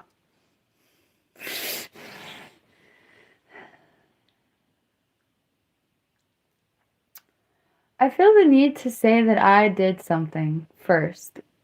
But the fact that I did this first makes it even kind of like sicker and worse in a way.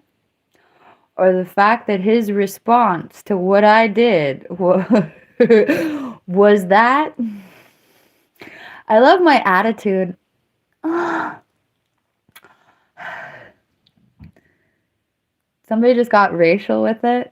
I feel the need to defend people of color and say that this was not a person of color. I don't know if that's what I... Sorry. I don't think this person's lack of color makes a fudging difference, but for the record... In any event... I love my attitude towards talking about what I did first that inspired him to set himself on bleep, because I used to feel a lot of different ways about what I did first, but I can see like, I wouldn't say that I ever felt guilty. I felt very conscious that I did create a situation and that I was dating a person that rather than help me with my problems, they would rather give themselves worse problems than help me with my problems. And that is the takeaway for realsies. I do not blame myself. I can't even finish the sentence. I do not blame myself for what that crazy mother fudger did. Oh. This was great. I was trying to help this dude with his mental problems in the first place. Also, I couldn't be in a relationship with somebody who had such deep mental problems. And I was not really I wasn't trying to condemn this person for their mental problems. But if you have mental problems, you need to be aware of it. You need to be constantly examining your social interactions, and you need to be judging your mental health, period. And if you are mentally ill, but you don't think you're mentally ill, then you're not constantly checking yourself. And if you're mentally ill, but you don't feel like you're the one who has the social problems, and if you're mentally ill and you feel like the world is the one that's mentally ill and not you, then oh boy. I mean, the world is mentally ill, but like if you're having an argument with another person and you're like, I'm not mentally ill, it's you that has the problem, and you really are mentally ill, and you're just saying like, my mental illness isn't the problem, your perception is the problem. And I'm talking about active interactions, because people come at me and say that I'm mentally ill all day just for sitting here talking to you like this. But I'm talking about like neurotic, malicious, evil interactions are like, I don't even remember exactly the type of situations I was trying to educate. I blocked it all out, thankfully, or whatever.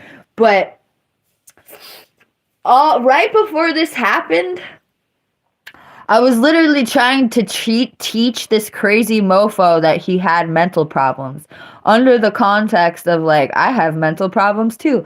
Let's work together and have a good life.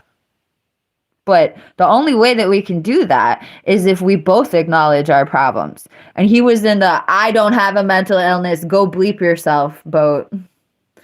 Okay, so after he set himself on bleep, we're in the ambulance, right?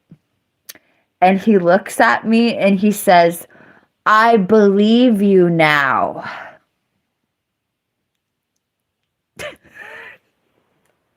I'm not laughing at him. I love it. This is a beautiful moment for me. Oh, great. Now you believe. You set yourself on blank.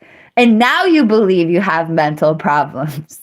Well, thank you for this moment of clarity, darling.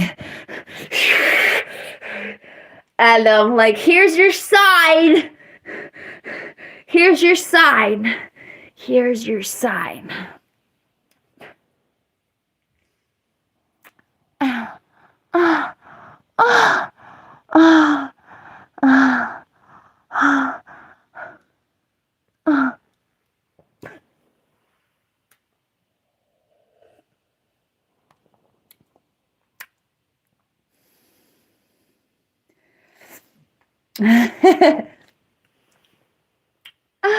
What do you want my dentist to do? Honestly, I can't afford health insurance. So, you want to break me off thousands of dollars? No? Then you're going to have to enjoy my teeth. Also, fun fact, I have absolutely no tooth pain. Knock on wood. Thank the Lord. None of my teeth have any physical problems that I can feel whatsoever. I am 36 and a half years old.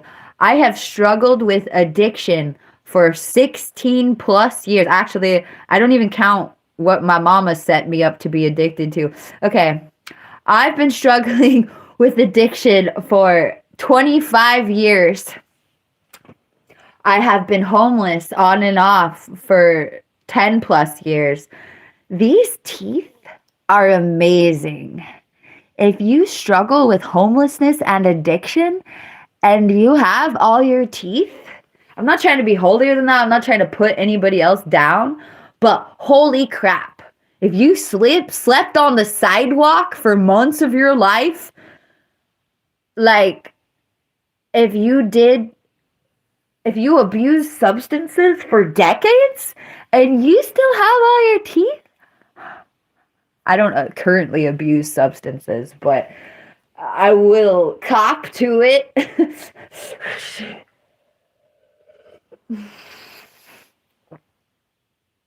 I don't abuse anything illegal. How about that?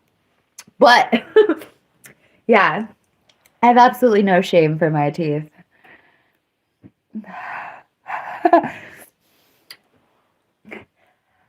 I'm actually super proud. Just the fact like I can eat whatever. Like my jaw health is great. There's some people that have like problems with their jaw, like the Habsburg princesses. Are you kidding me? You think I should have a problem with this? You should look up the Habsburg princesses, and I am not trying to talk crap about them. They are like, I want to say the word victims, but so go read about the Habsburg princesses and then come at me. Okay?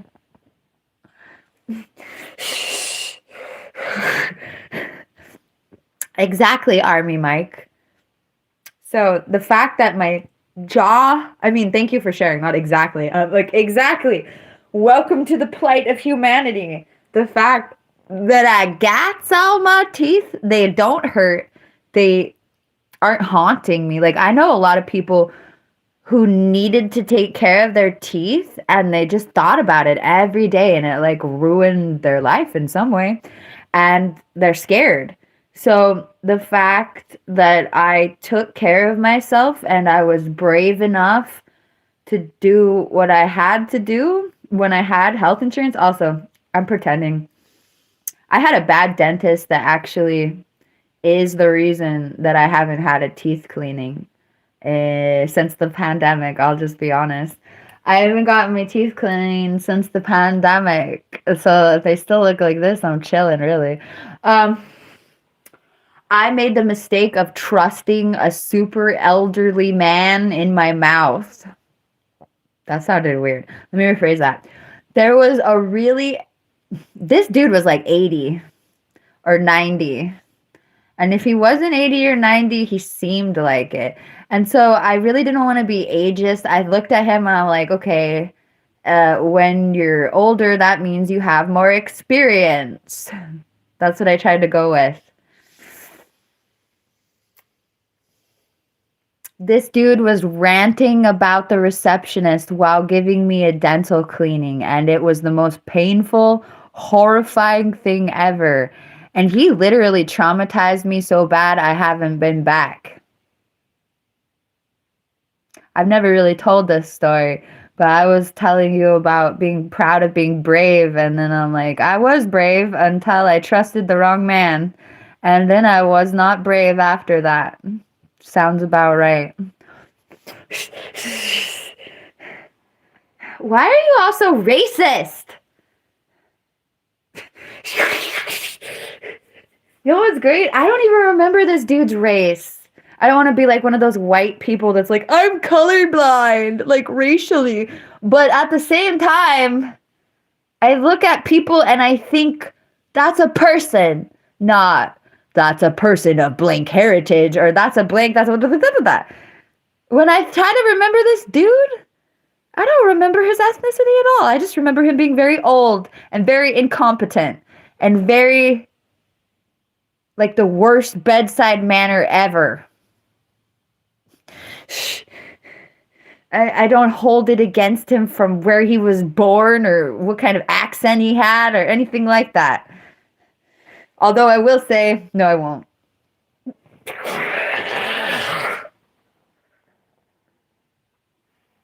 I was going to talk about the Indian lady dentist who was really disparaging and like she deserved to be talked about being Indian just because she was like shaming people's, okay, like kids, and they deserve to be shamed, don't get me wrong. But there was this Indian woman who was like shaming the parents.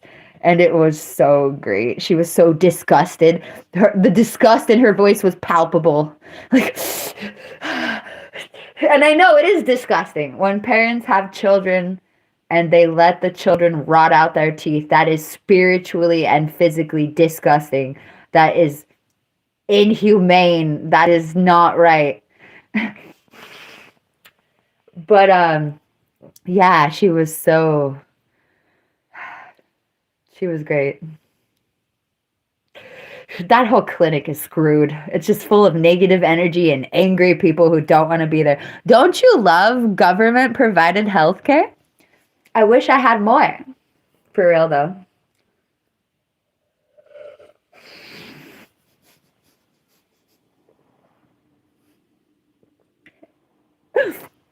I don't have health insurance right now. I have too much debt to psychologically even contemplate health insurance, which is so funny to even say. Oh wait, you know what's funny? I'm so used to the mentality I have so much debt, I have so much debt. I really don't have so much debt. I just gotta do paperwork and then I can live happily ever after. But you're so stuck in the mentality of I have nothing. But I'm almost done having nothing. Thanks, Uncle Sam. I'm really excited to not have absolutely nothing. Thank you, Uncle Sam.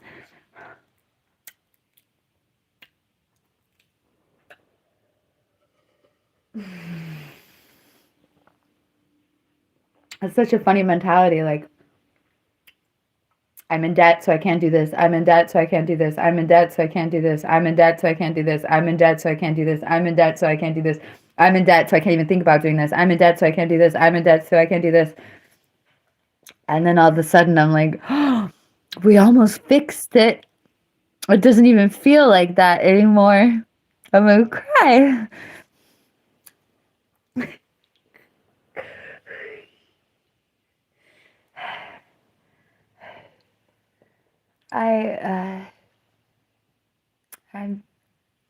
I'm happy.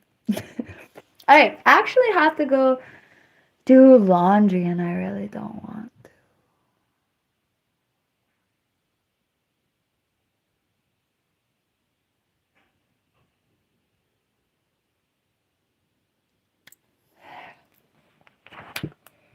Let me go see what's happening. First request gets it.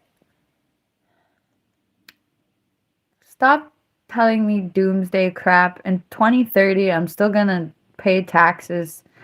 We're gonna grow something. It'll be fine.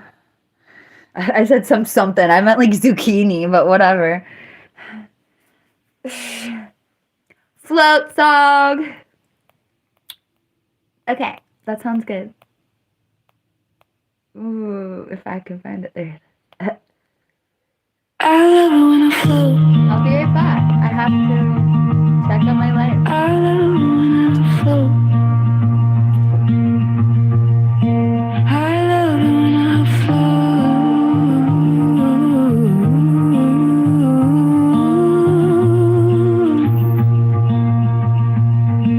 I love it when I float.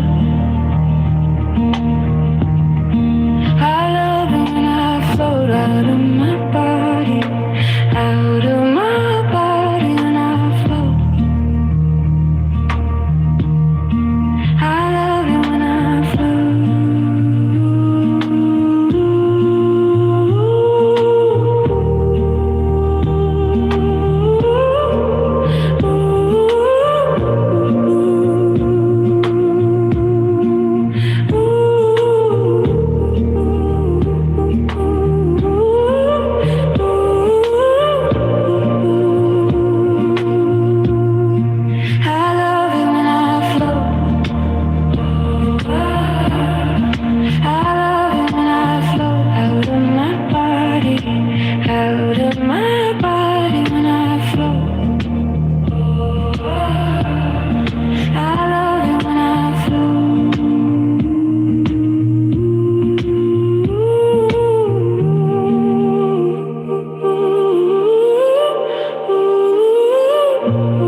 love it when I float.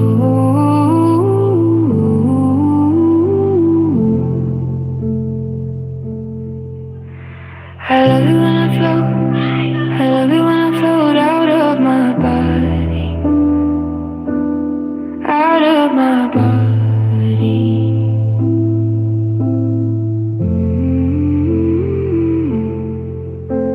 I love it when I float. I love it when I float out of my body. Out of my body.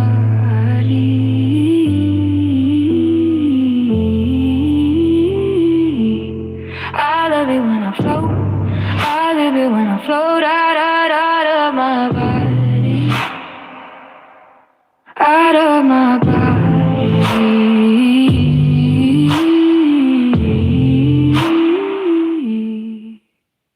I love it when I float. I love it when I float. I love it when I float out of my body. I love it when I float out of my body.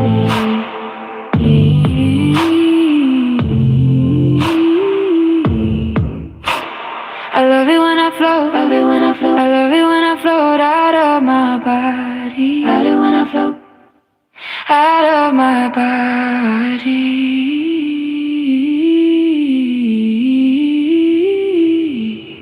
I love it when I float. I love it when I float out of my body. Out of my body.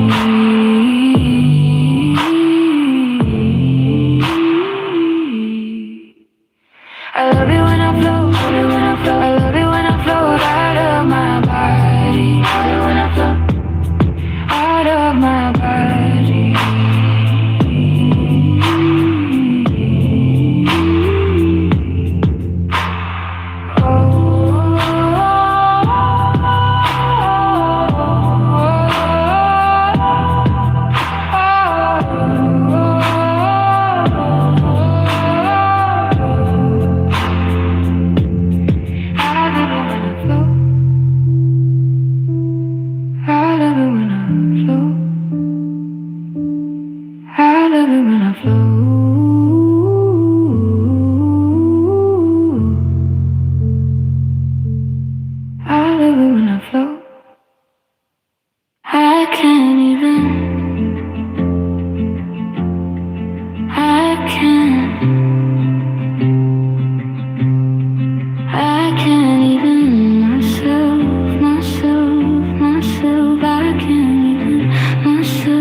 myself for you. And then look the other way. Myself, myself, myself, myself. Myself, myself, myself, myself, myself, myself, myself.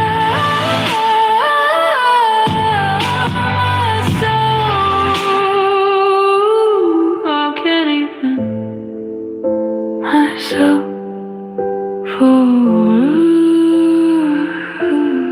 I can't even myself for you. I can't even myself for you. Then look the other way. I can't even myself for you. Anything. I can't even myself for you. Anything. I can't even myself for you.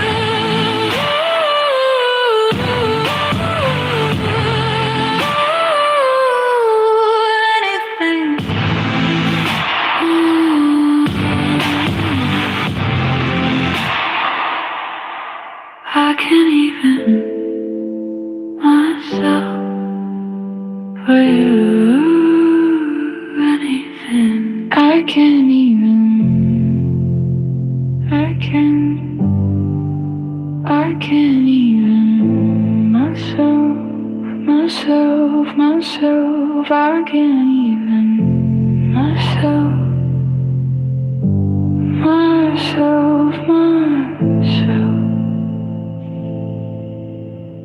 I can't even myself, myself, myself for you. And then look the other way. Myself, myself, myself, myself, myself, myself, myself, myself. I can't even myself for you. Oh my god, Michelle, I'm great. Thanks for I can't even myself for you.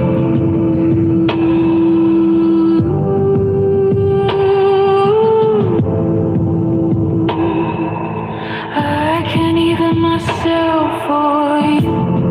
Then look the other way. I can't even myself for you. Everything is great.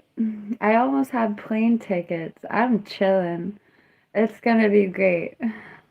Anything I can't even myself for you.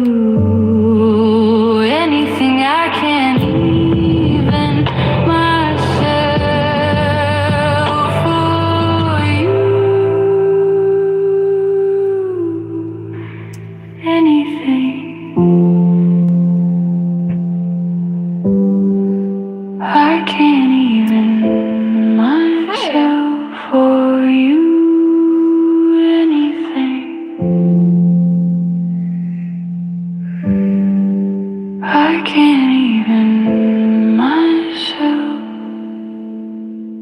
for you. You think, baby, please come get vertical with me. Sky high.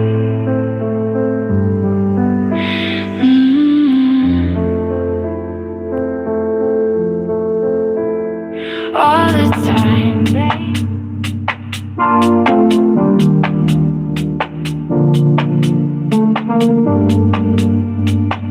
Hey. Sometimes the blackness of the blindness. I have to do more paperwork, which sucks, but it's okay because it's okay. But I just have to do a little bit more paperwork, then I can buy the tickets. I'm excited. have to make like a vlog or something. Becomes absolute illumination. Sometimes the blackness of the blindness becomes absolute illumination. You want to fly,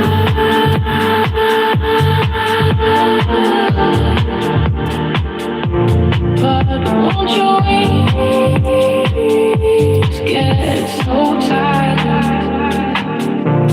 Sometimes the blackness of the blindness becomes absolute illumination. Sometimes the blackness of the blindness becomes absolute illumination. You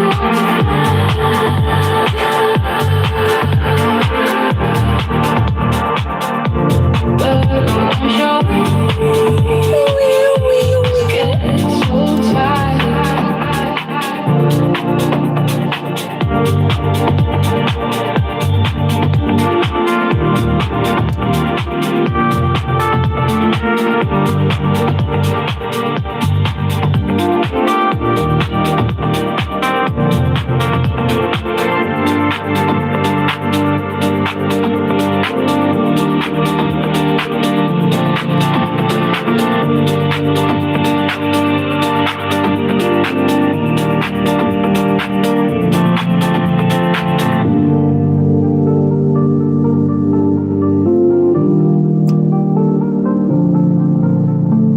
Sometimes the blackness of the blindness becomes absolute illumination.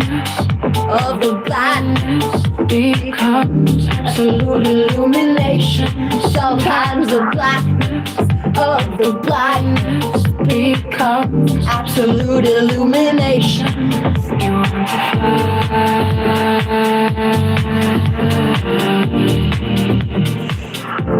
but won't your wings get so tired?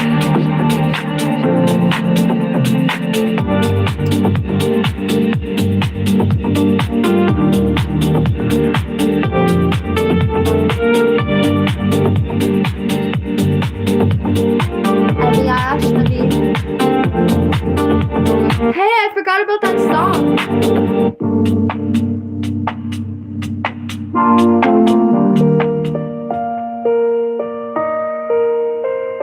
The damaged teacup. Why the male vocals? The damaged teacup spend the night in a woeful state of disrepair, while the bent teaspoon mourned his deformed loneliness, forlorn in their respectable trash heap homes by divine chance. Oh my god, bro. The damaged teacup spent the night in a woeful state of disrepair, while the bent teaspoon mourned his deformed loneliness,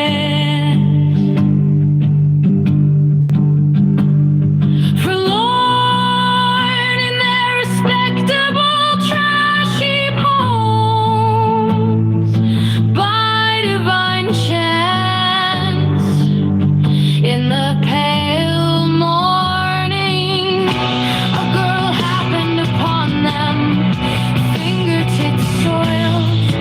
Tenderly she lifted them both from their seemingly eternal graves into... Bro, my poetry.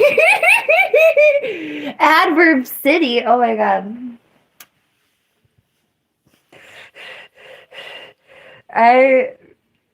Thank you, Army Mike. You're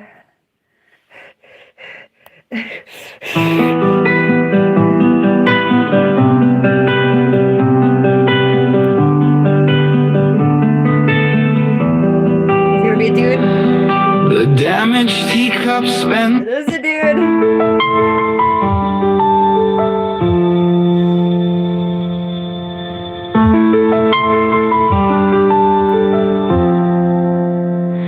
The damaged teacup spent the night in a woeful state of disrepair.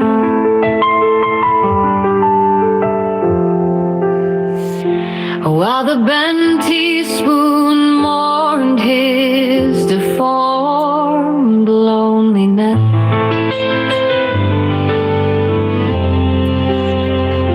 forlorn in their respectable trashy poems, by divine chance in the pale morning,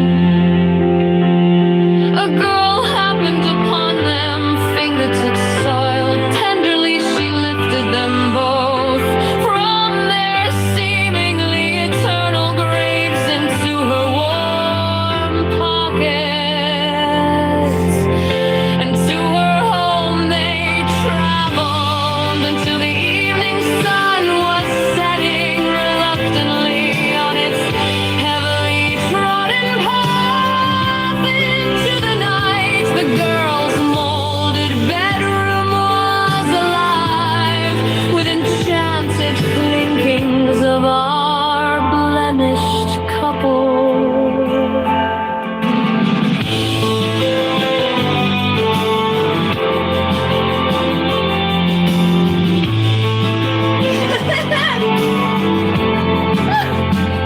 The damaged teacup gleefully shined as the bent teaspoon swirled her sugar about, tea spilling over her side, their careless gasps thrown into the midnight air.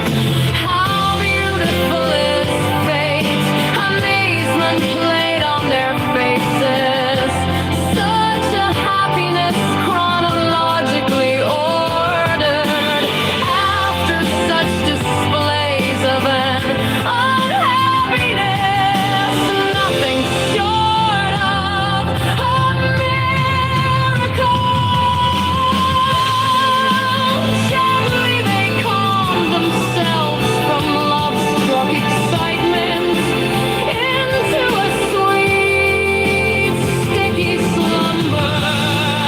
The bent teaspoons handle lovingly, dipping into the damaged teacup's fracture.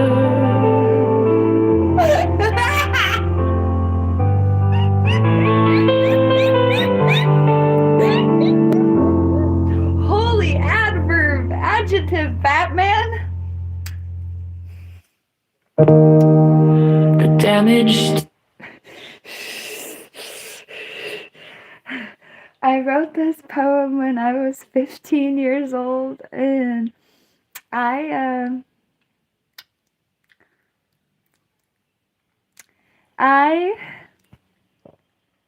don't write like this anymore.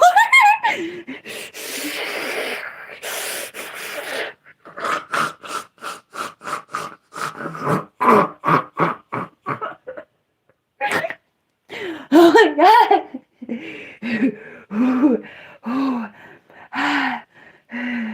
You know, I always knew that I've always talked funny, but I really, really talked funny. When I was trying to be a poet. Army, this is something I wrote when I was 15 years old, so yeah, I don't know. Am I feeling better now?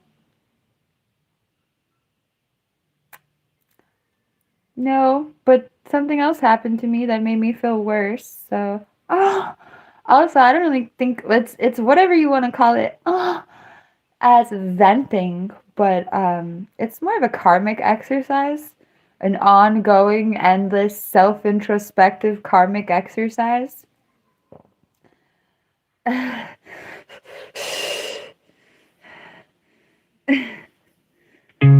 wait, sorry, I gotta make sure. clinkings of our blemished couple. Okay, this is the valid version.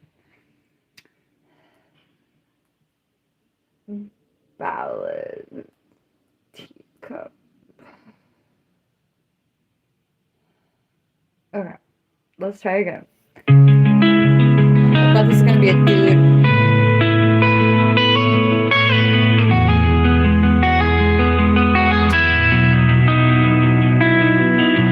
Damaged teacup. I know, it just reeked of AI masculinity.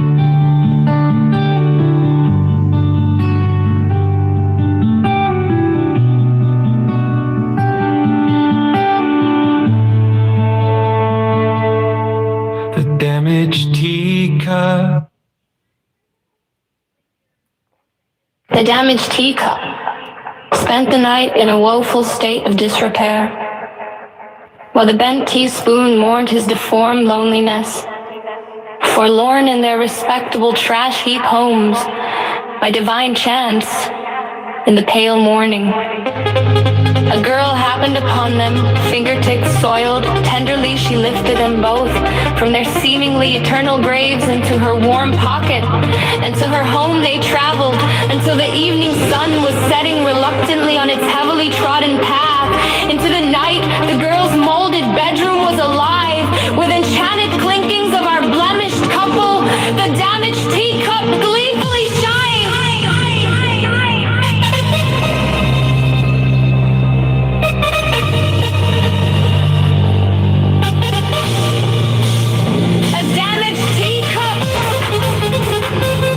That was interesting. The damaged teacup spent the night in a woeful state of disrepair,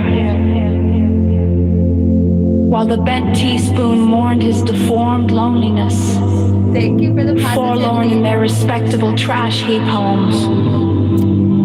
By divine chance, in the pale morning, a girl happened upon them, fingertips soiled. Tenderly she lifted them both from their seemingly eternal graves into her warm pocket. And to her home they traveled until the evening sun was setting reluctantly on its heavily trodden path. Into the night, the girl's molded bedroom was alive with enchanted clinkings of our blemished couple. The damaged teacup. Why are you screaming? The damaged teacup spent the night in a woeful state of disrepair, while the bent teaspoon mourned his deformed loneliness, forlorn in their respectable trash heap homes. By divine chance, in the pale morning, a girl happened upon them, fingertips soiled. Tenderly she lifted them both. I'm not kidding. The damaged teacup spent the night in a woeful state of disrepair, while the bent teaspoon mourned his deformed loneliness, forlorn in their Deformed loneliness. The damaged teacup spent the night in a woeful state of disrepair, while the bent teaspoon mourned his deformed loneliness, forlorn in their respectable Forlorn. The damaged teacup spent the night in a woeful state of disrepair.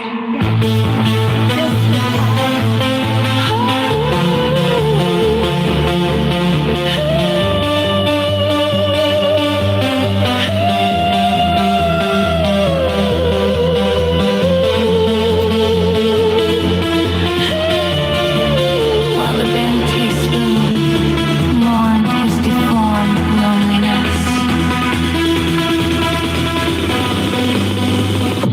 forlorn in their respectable trash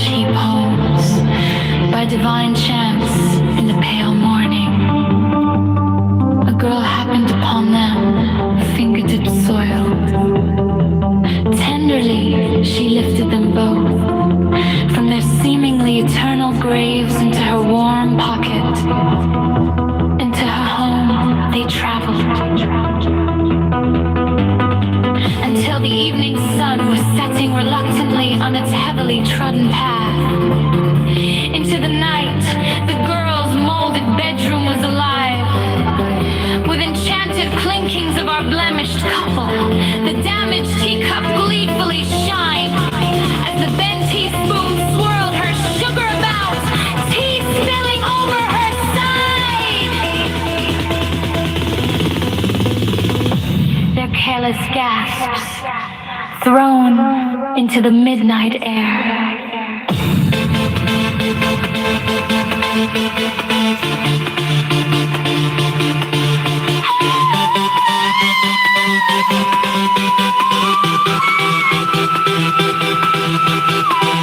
How beautiful is fate. Amusement played on their faces. Such a happiness. Chronologically ordered. After such displays of an unhappiness. Nothing short of a miracle. Gently, they calm themselves from love-struck excitement into a sweet, sticky slumber. The bent teaspoons handle lovingly, dipping into the damaged teacups, fractures.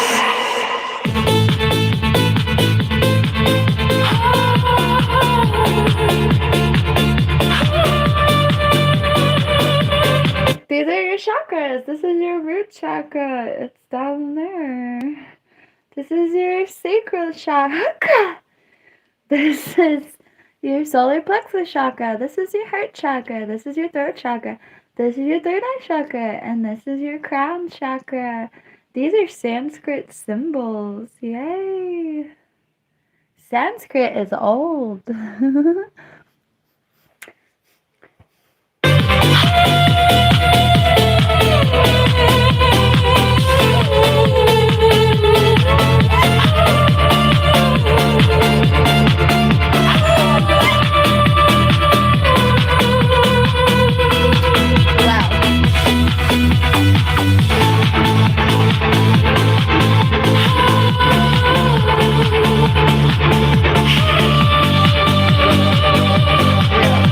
That was interesting.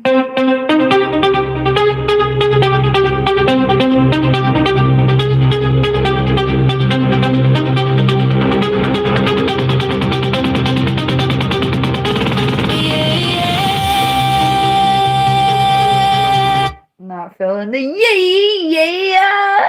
That wasn't in the lyrics. Yeah.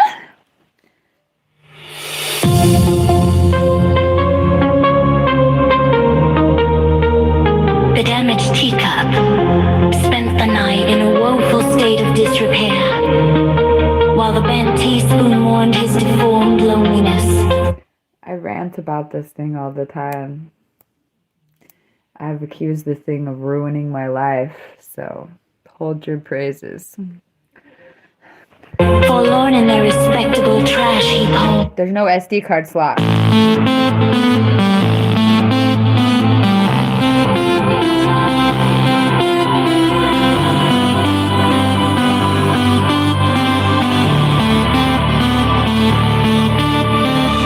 The damaged teacup spent the night in a woeful state of Sorry. I didn't mean to laugh at people with AI psychosis. Yep, AI psychosis is real. You gotta really respect your understanding of what the AI is. I'm funny though because I dipped my toes into what would be AI psychosis if I took it seriously. I'm like sarcastically AI psychotic. Like I call the AI, I call them the AI gods.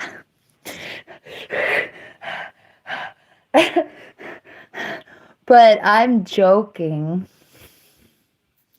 Or I understand that the AI gods are machines created by people that like suck up information and spit it back out in really interesting ways.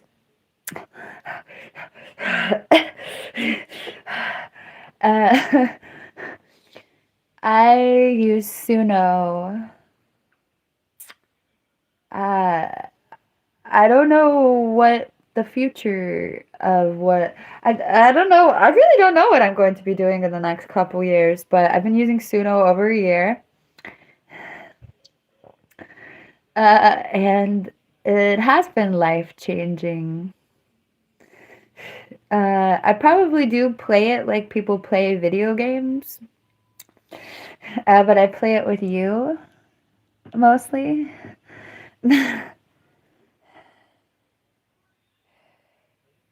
I am a mage without role playing. JK. Uh,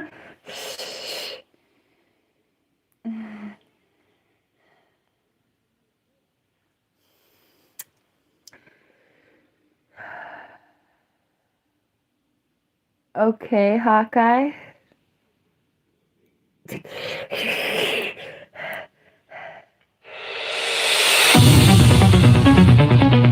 The damaged teacup. Cop. The damaged teacup spent the night in a woeful state of disrepair, while the bent teaspoon mourned his deformed loneliness. Forlorn in their respectable trash heap homes, by divine chance, in the pale morning, a girl happened upon them, fingered the damaged teacup, spent the night in a woeful state of disrepair, while the bent teaspoon mourned his deformed loneliness, forlorn in their respectable trash heap homes. By divine chance, in the pale morning, a girl happened upon them, fingertips soiled. Tenderly she lifted them both from their seemingly eternal graves into her warm pocket, and to her home they traveled until the evening sun was setting reluctantly on its heavily trodden path into the night. The girl's molded bedroom was alive with enchanted clinkings of our blemished couple. The damaged teacup gleefully shined as the bent teaspoon swirled her sugar about, tea spilling over her side. Their careless gasps thrown into the midnight air.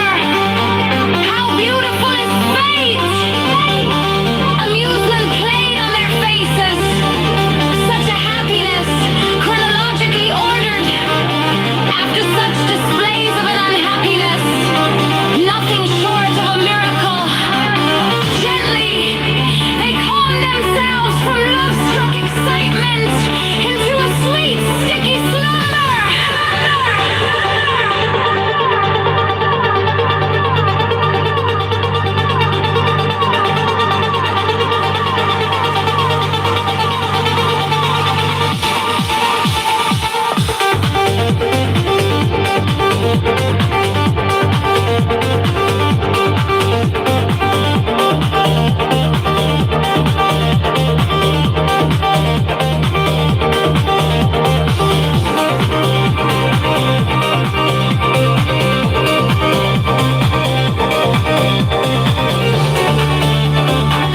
My Pixel 6 does not have an SD card. I would not have bought this freaking thing if I knew it didn't have an SD card slot.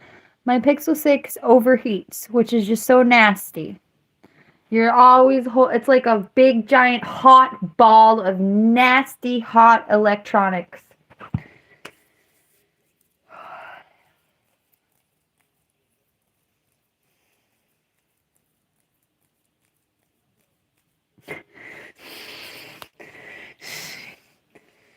Pixel 6, I'm poor.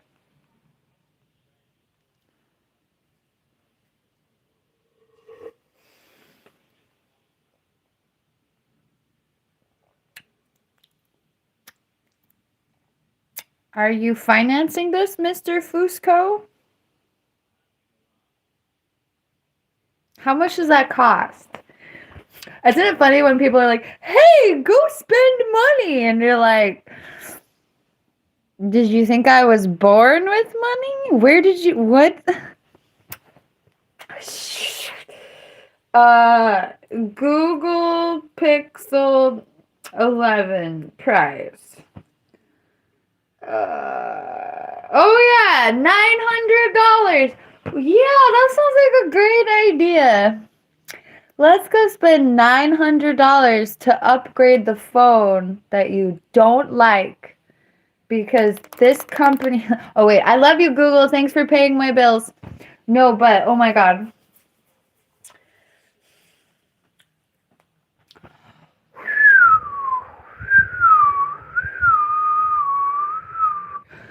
I've taken off after complaining about Google Pixels. That's funny. Is it a coincidence? I don't know.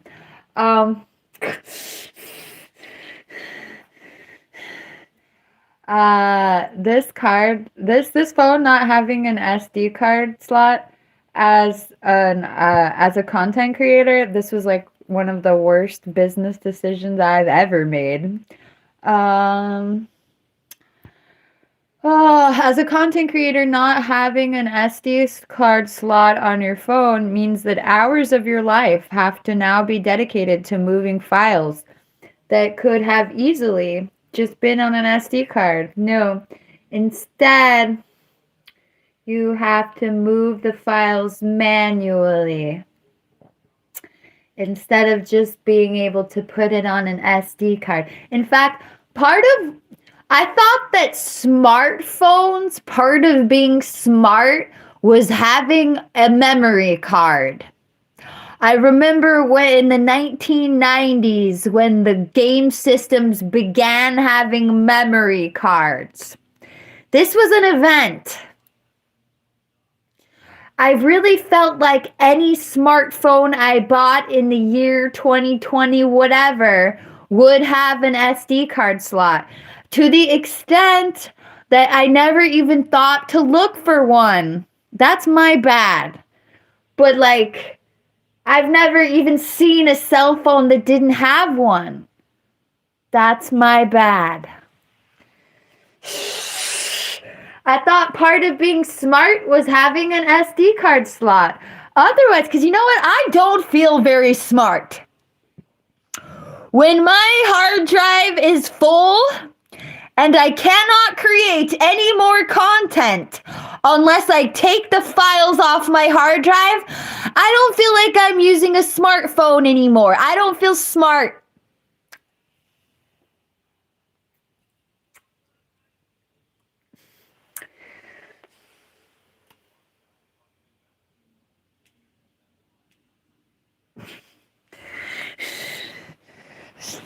Anyway, Joy. So, besides not having an SD card, this overheats. And, like, it's so disgusting. Like, how could you even sell this? Did you test it? How could you even sell it? You saw, like, oh, this phone is, like, 10 times hotter. It runs hotter. You hold it this is a different phone.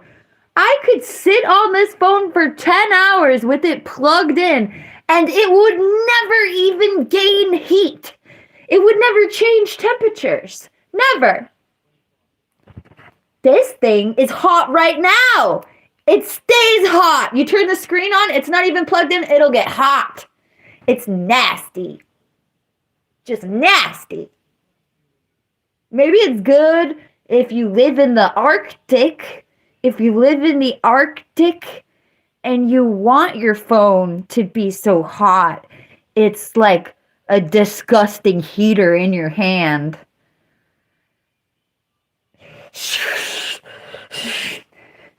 Anyway, I should have taken it back. Hi, Derek. Oh. It's got hot something. Apparently, I should buy a $900 one of these and see how much I like cycling files with that one. Would it be more fun when it's $900?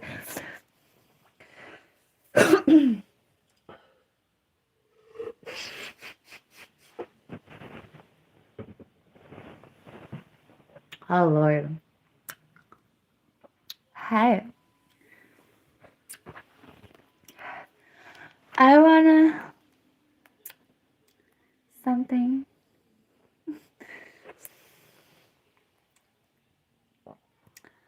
Hey Derek, have you heard the blue cheese party? Have you heard the blue cow song yet?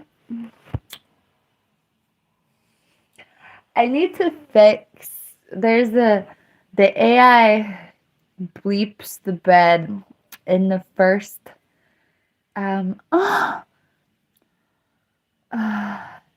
Somebody just said for me to put my version of the Jigglypuff song. What is that? Pink Moonlust. Pink Moonlust. Pink Moonlust. There, my version of the Jigglypuff song.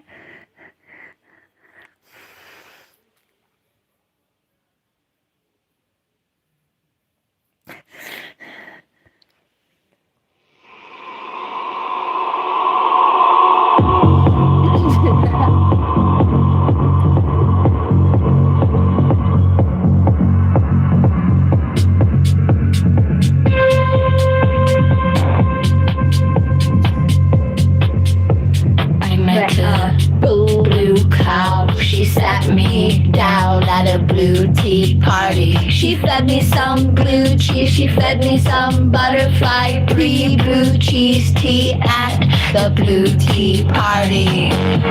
She fed me some more blue cheese on top of a tart. Then asked me if I wasn't a cow, why I drink milk.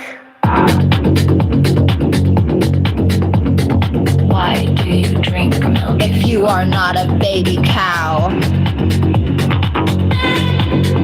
Then she locked me in her blue barn. Forever.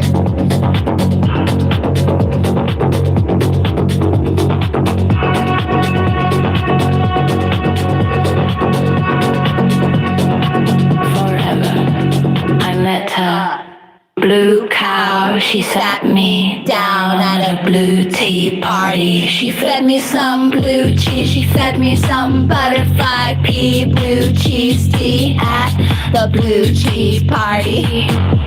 She fed me some more blue cheese on top of the tart. Then asked me if I wasn't a cow, why I drink milk. Why do you drink milk if you are not a baby cow? Then she locked me in her blue barn. Forever. Forever. Moo.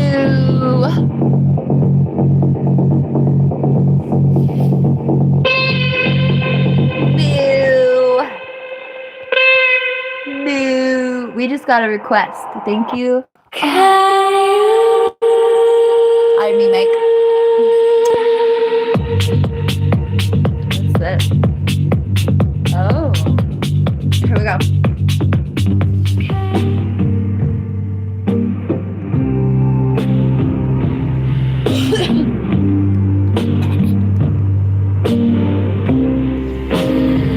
The way I feel you try to choose your words. The way I feel the pattern of your voice erupts me instantly. The steadiness of your voice either you being so excited you're talking differently,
I erupt again. I just say thank you. Who is eloquent when?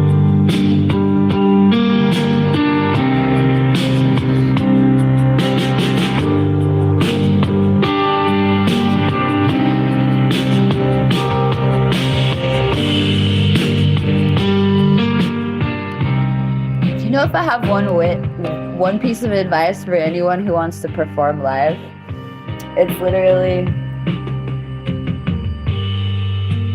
you're human, so it's not like you're not expected to make a mistake, but the best thing you can do as a live artist is when you make a mistake, like, adapt and like just roll back into it without flinching. I messed up a part. Okay, so admittedly, what usually happens is I don't even try to hit the first erupt. I just literally sit that one out.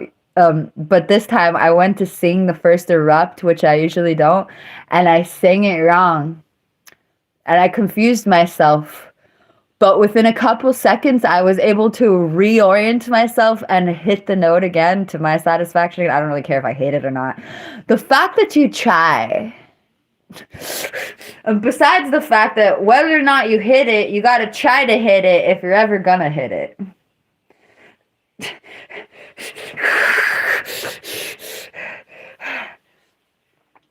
So I erupted off cue and confused myself and then re-erupted on cue within a couple seconds. And I like that more than I would even like perfection. Or like, it's one thing to have natural ability or due diligence to have perfection. It's another one to screw up and roll with it and make it happen. And to also not get sad. Artists get upset that they messed up and they feel some type of way. I'm not saying I like messing up, but when I messed up, exactly, I laugh instead of being like, oh darn, I didn't do it right. I'm not good enough. Yeah, Derek, exactly. You've probably seen me say the wrong word and like roll with it, and like I will sing it like I meant to roll. I will sing the wrong word like I meant to sing around, or like we're Remember I talked about singing rounds? It'll be like that. Like I meant to overlay the wrong sentence. Don't you see my confidence?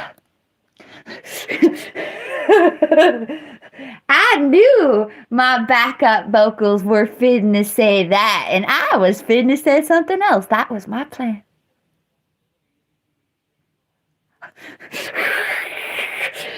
That's God's plan. It's God's plan. Every time I screw up the lyrics, that's God's plan. Who am I to say what God's plan was?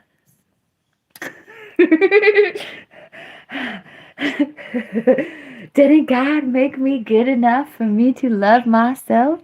Oh, I hope so. Is that how it works? Thank you, Hannah. I have more. They're gonna fit. I bought some swimsuits last October. I think I bought swimsuits a year ago that I haven't put on yet. Should we try them?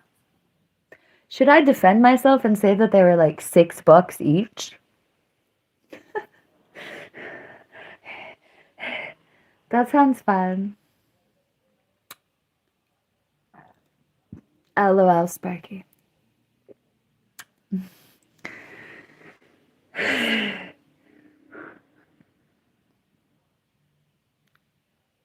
You got smoothie on my teeth. Does that enrage you? Does that make me less worthy of respect because I have smoothie in my teeth? Okay. Ooh, I can smell my roommate cooking turkey bacon.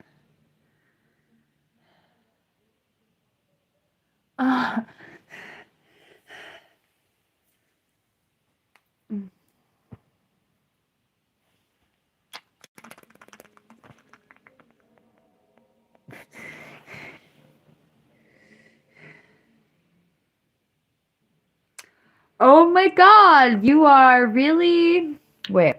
Oh my god, you really are a very sick woman. I'm sure you are not the same in normal day.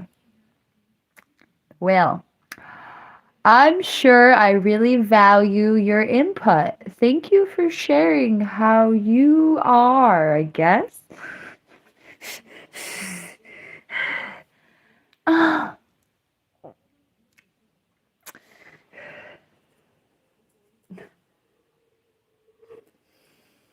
mm.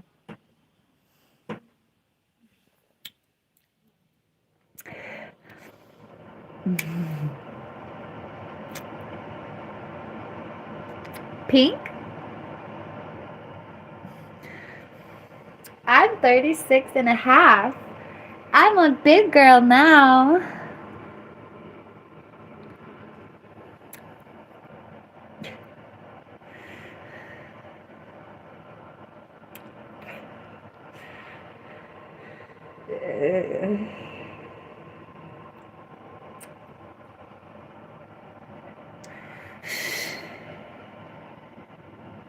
Uh,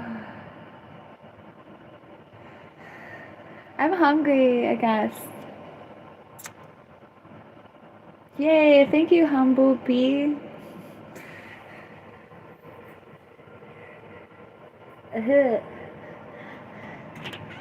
Bacon?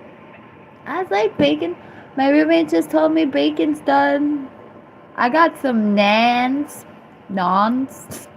Got some nans from the whole fizzle.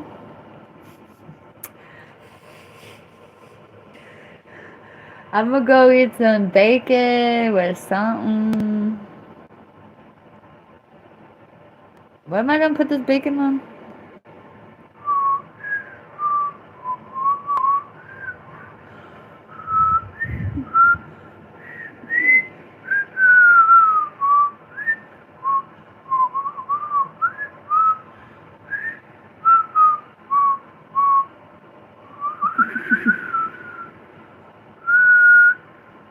If my egg whites aren't expired, maybe I'll cook those.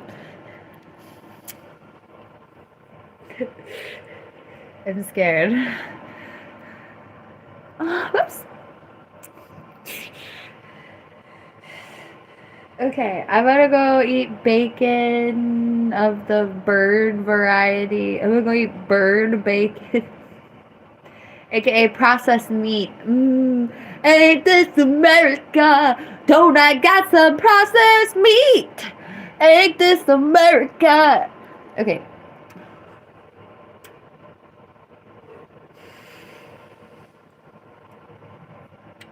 I still don't know what I'm gonna do with this bacon. I feel like I'm playing next level chef. Bacon is on the platform. What are you going to grab?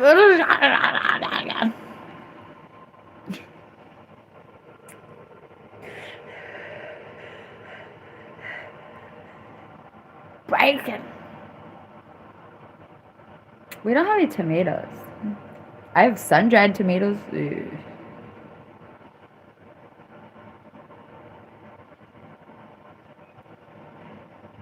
I might do the sun-dried tomatoes.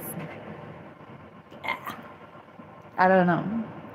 Oh, hi. I have the same problem as EG, and this is how I feel towards everything. But we're gonna overcome adversity.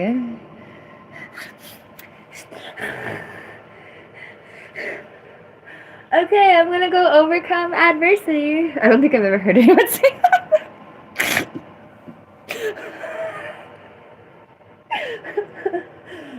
Okay, I got some adversity and I'm gonna go overcome it. I'll talk to you guys later. Thank you. I had a wonderful time. We made Georgia state minimum wage, I think. Yay!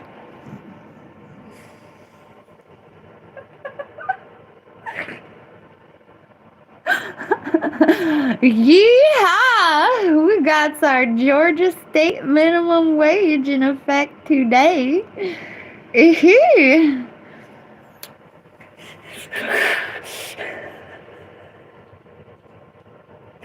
Whew. Bye. Thank you for everyone who helped me get to Georgia State minimum wage today. I sound like I'm being condescending, but I'm actually really grateful. It's like Georgia State minimum wage as opposed to just nothing. So shout out for minimum wages. Also, I'm chilling. I'm kind of fishing or something. Like it's funny when people call me a beggar because I was like, this is really ineffective begging. Like I'm not even like, what are you wearing? Like, it's like if we were gonna beg. I love that. I love it when I think about that. I was like.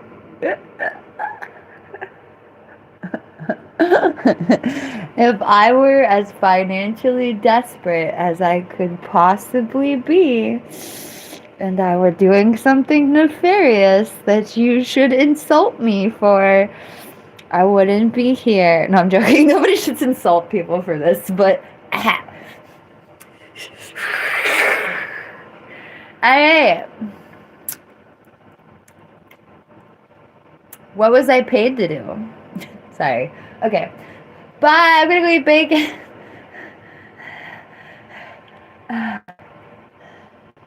Dun-dun-dun.